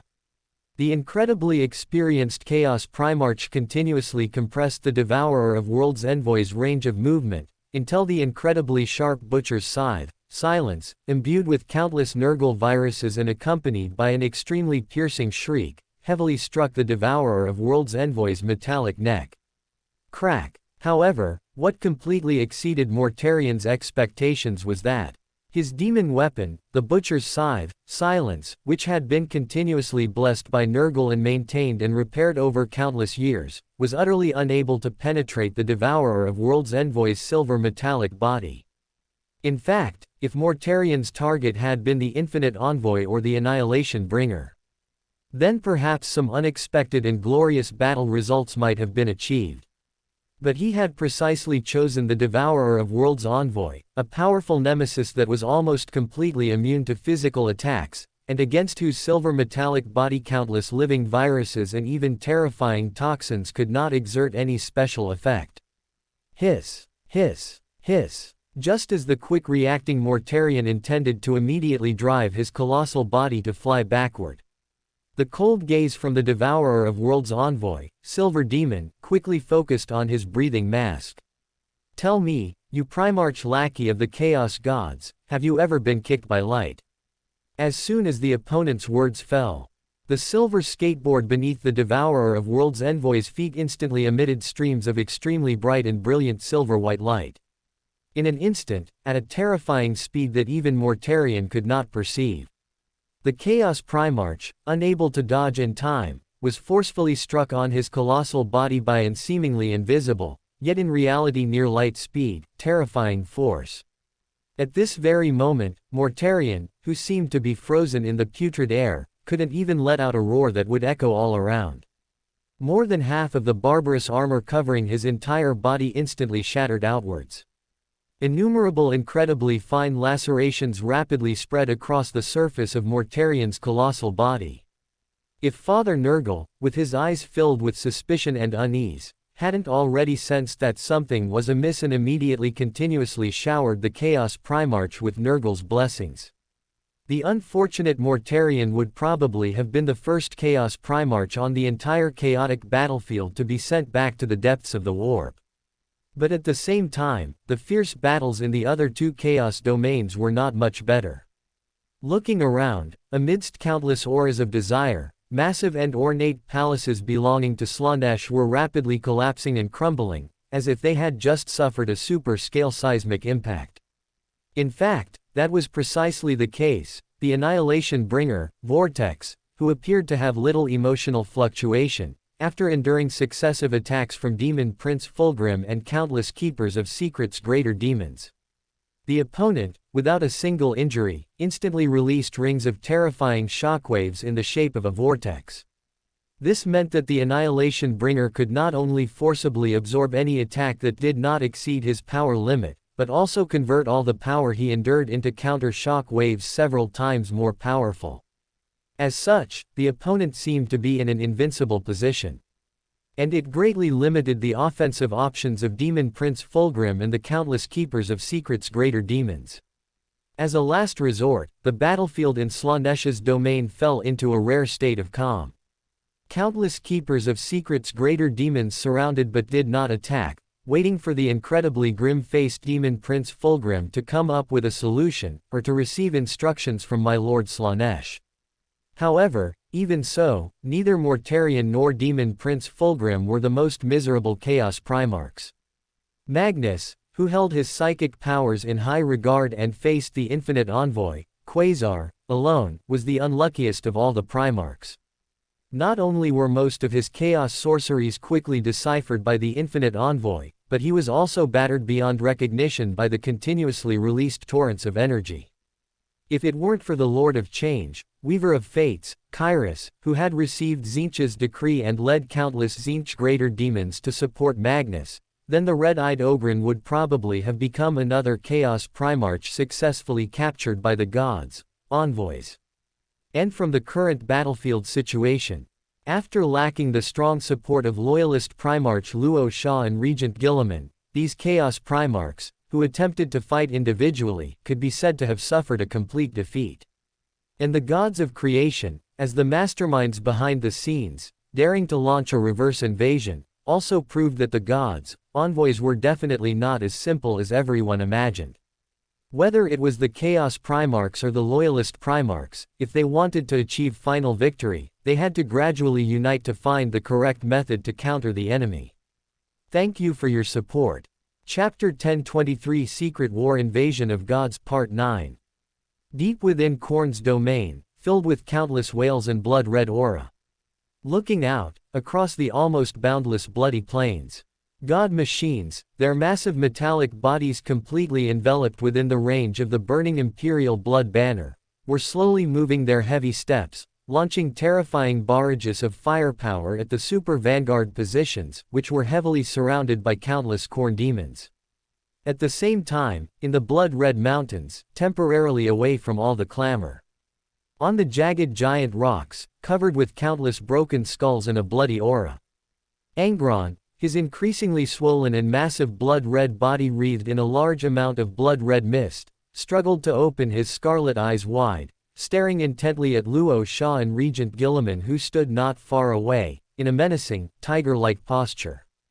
And by his side, a giant black sword, fully repaired by numerous corn blessings, was thrust diagonally into the depths of the jagged giant rocks, the tyrannical aura subtly emanating from its blade, covered in corn runes, far surpassed its past intensity. Approximately tens of minutes ago, within the sight of the three, battle scenes from several other chaos domains quickly emerged in the blood-red sky of Khorne's domain.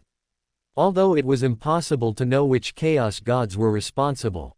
However, Luo Sha, frowning, and Gilliman, with a solemn expression, had personally witnessed the tragic scenes of several chaos primarchs suffering successive defeats. This undoubtedly made the two loyalists, who had just slain a devourer of worlds envoy, subconsciously fall into self-doubt.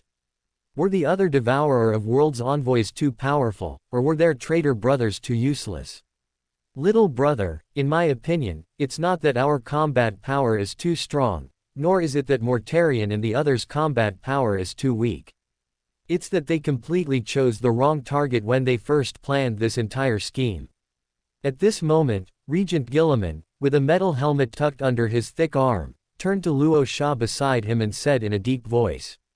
This is a classic example of a major strategic misjudgment leading to a gradual decline into defeat at the tactical level.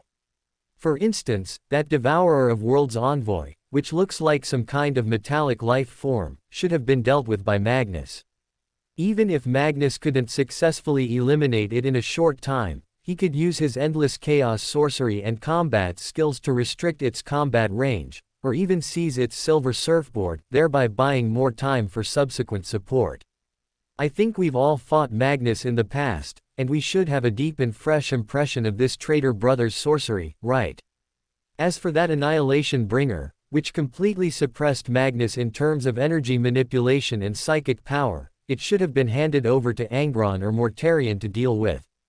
Even Demon Prince Fulgrim or you could have handled it, because Primarchs like you, with astonishing defense and formidable recovery capabilities, can withstand the opponent's energy torrent countless times, which means countless opportunities for error correction and comebacks, and the opponent's only weakness, I speculate, is in close combat.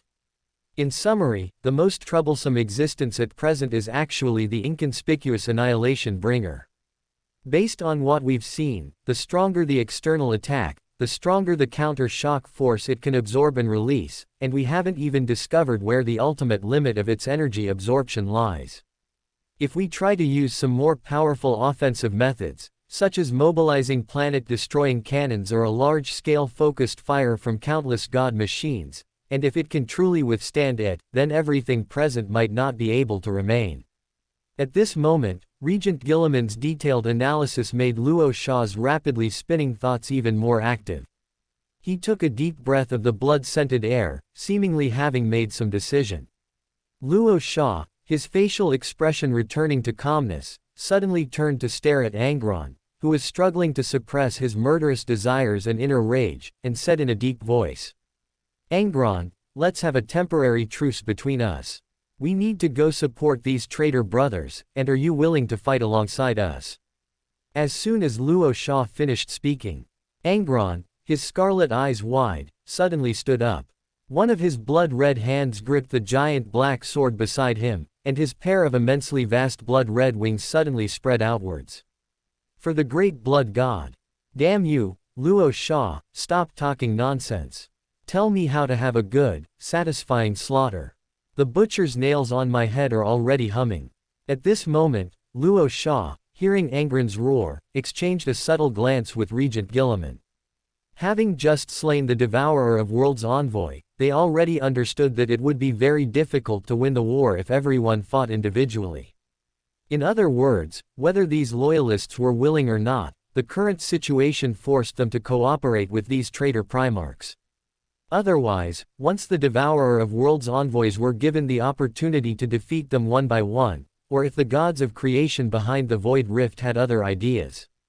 Even if the Chaos gods were willing to pay an enormous price for it, the various Primarchs, whose spiritual cohesion was clearly like a pile of loose sand, would not be able to coalesce into an unrivaled terrifying force. Angron, your mission from beginning to end is only one. That is to gather as many Khorne Greater Demons as you can lead, to besiege the Annihilation Bringer, and at the same time, find a way to make Magnus understand that he must immediately change his attack target to assist Mortarion in besieging the Devourer of Worlds envoy. Guilliman and I must go support Demon Prince Fulgrim and find a way to deal with the most troublesome Annihilation Bringer. If other major changes occur on the void battlefield of the Ball system, or if unexpected situations arise on your battlefields, we will do everything we can to adapt and launch support operations for you. At this point, Luo Sha, his face expressionless, paused slightly. He continued, Angron, these next words are for you traitor Primarchs, and also for your masters behind you. No matter what conspiracies you traitors and chaos gods are brewing in your hearts, before this invasion by the gods of creation is completely concluded, absolutely do not play tricks with us and completely destroy the extremely fragile trust and balance between us. If, because of you, our loyal progeny and fleet suffer heavy casualties, I will personally hold you accountable. Perhaps in your eyes, I am just an insignificant gene seed Primarch, but the Emperor and another, Luo Sha, will repay you handsomely for me. Believe me, this is not an empty threat, but me stating a reasonable fact to you. At this moment, Luo Sha's low voice slowly echoed through the bloody air of Khorne's domain. The gazes of Regent Guilliman and Angron were fixed on his massive body, making everything around them seem to fall into an eerily silence. Heh heh. But just then, as a low chuckle that resonated throughout Khorne's domain echoed in their ears. A terrifying whisper, seemingly composed of countless tragic wails layered upon each other, exploded furiously deep within Luo Sha's mind. Your small suggestion, I accept. Whoever dares to break the agreement, I shall cleave. In an instant, Luo Sha, who couldn't help but let out a muffled grunt from his nose and mouth, seemed to erupt with a large amount of generous blessings from Khorne across his massive body. In his slightly blurred vision, he seemed to witness a blood-red dog-headed figure, seated on an enormous brass throne, slowly raising a terrifying great axe capable of cleaving apart brilliant stars. Thank you all for your support. Chapter 1024, Secret War Invasion of the Gods Part 10. Countless pairs of blood-red wings flapped, creating a deafening cacophony. Thousands of Khorne Greater Demons, led by Angron, flew from the blood-red surface into the increasingly chaotic and cold void. Looking from afar, one could even see an incredibly massive yet ethereal dog-headed figure slowly standing above Khorne's domain. The next moment, all the god machines that were launching large-scale fire attacks seemed to receive a signal from Luo Sha. They slowly drove their incredibly heavy metal bodies to form a temporary formation, then were completely enveloped by a suddenly appearing large transmission light. Rumble. In the blink of an eye, deep within Slaanesha's domain, where purple and even pink desire auras permeated everywhere. One by one, god machines with numerous burning imperial blood banners fluttering on their metal bodies instantly arrived amidst countless shattered palace complexes. And as countless unfortunate Slaanesh demons were completely enveloped by the golden light from above, forced to emit incredibly piercing screams of terror. Luo Sha, with an increasingly solemn expression, and Guilliman, wearing a metal helmet, also quickly stepped into Slaanesha's domain from deep within the transmission light. Demon Prince Fulgrim, if you don't want to cause a conflict, make these Slaanesh demons get lost. At this moment, Luo Sha, whose cold gaze shifted back and forth, stared at the large number of Slaanesh demons rapidly turning to ash. He turned his head and issued a strong command to Demon Prince Fulgrim, whose face remained gloomy. However, just as Demon Prince Fulgrim subconsciously tightened his grip on the purple scimitars in his 4 strong arms, wanting to give this increasingly arrogant little brother a greeting gift, he was forced to make a choice due to Slaanesha's own murmuring whispers. All Slaanesh demons and keepers of secrets, immediately evacuate this area. At this moment, Demon Prince Fulgrim, with an incredibly ugly expression, issued the order to retreat to the countless Slaanesh demons. Then, He twisted his massive, winding serpentine body and came before Luo Sha and Regent Guilliman. HMPH. Since the great Slaanesh has spoken, then I want to see what good ideas you can come up with. Don't tell me it's to have these god machines focus their fire. However, no sooner had Demon Prince Fulgrim finished speaking. Luo Sha, whose cold gaze stared at the other party, said nothing more. He suddenly flipped one of his vibranium palms, and a hypercube labyrinth, emitting a green light, floated impressively above his palm. Buzz buzz buzz. The next second, a terrifying giant, several meters tall, with every inch of its body gleaming with metallic luster, instantly arrived in Slaanesh's domain. And Demon Prince Fulgrim, whose winding serpentine body was coiled to the side, stared intently, and immediately let out a furious growl through gritted teeth. Perturabo, you traitor of chaos! How could you mix with these damned loyalists? But Perturabo, upon hearing Demon Prince Fulgrim's curses, showed no emotional fluctuations. He took a deep breath of the slightly sweet air of Slaanesh's domain, his entire expression one of deep intoxication, and said with great emotion. Ah, this is the taste of freedom.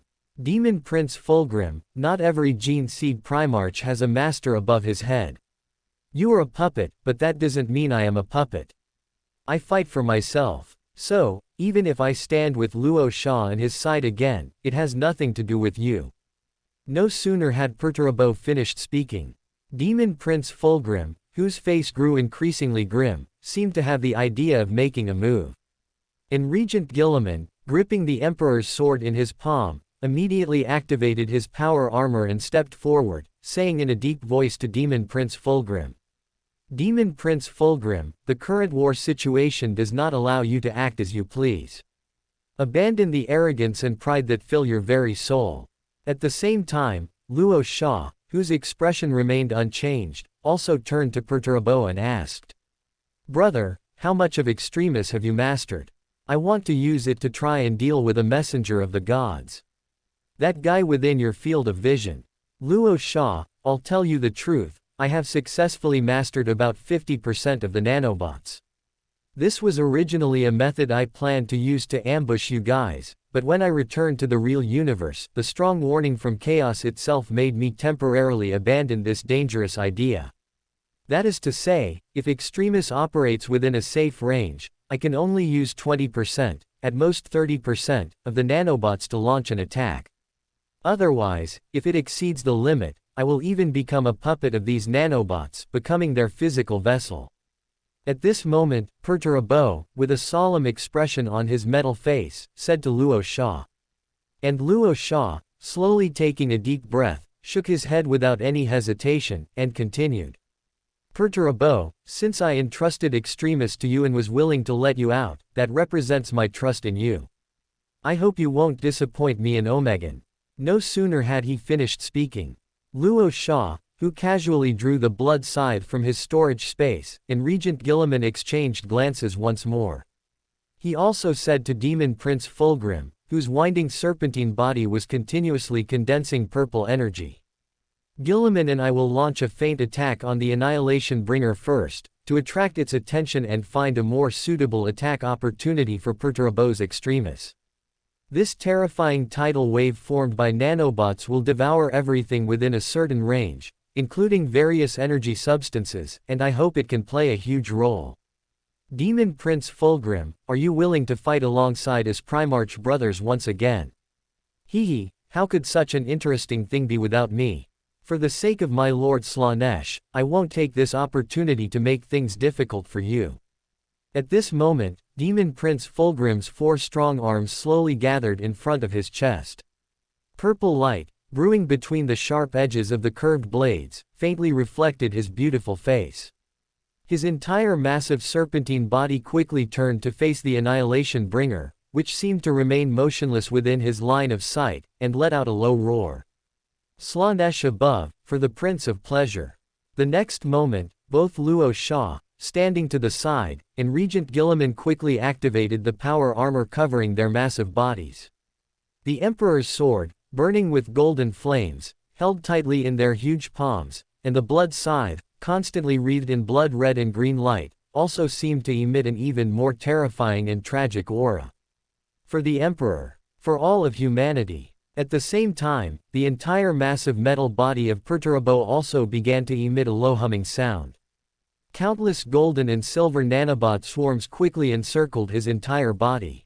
Iron within, iron without. Thank you all for your support. Boom, boom, boom. At the edge of Tzeentch's domain, where crystal matter was ubiquitous. The terrifying storm, triggered by the fusion and collision of countless strange energies and chaos psychic power, showed no signs of dissipating.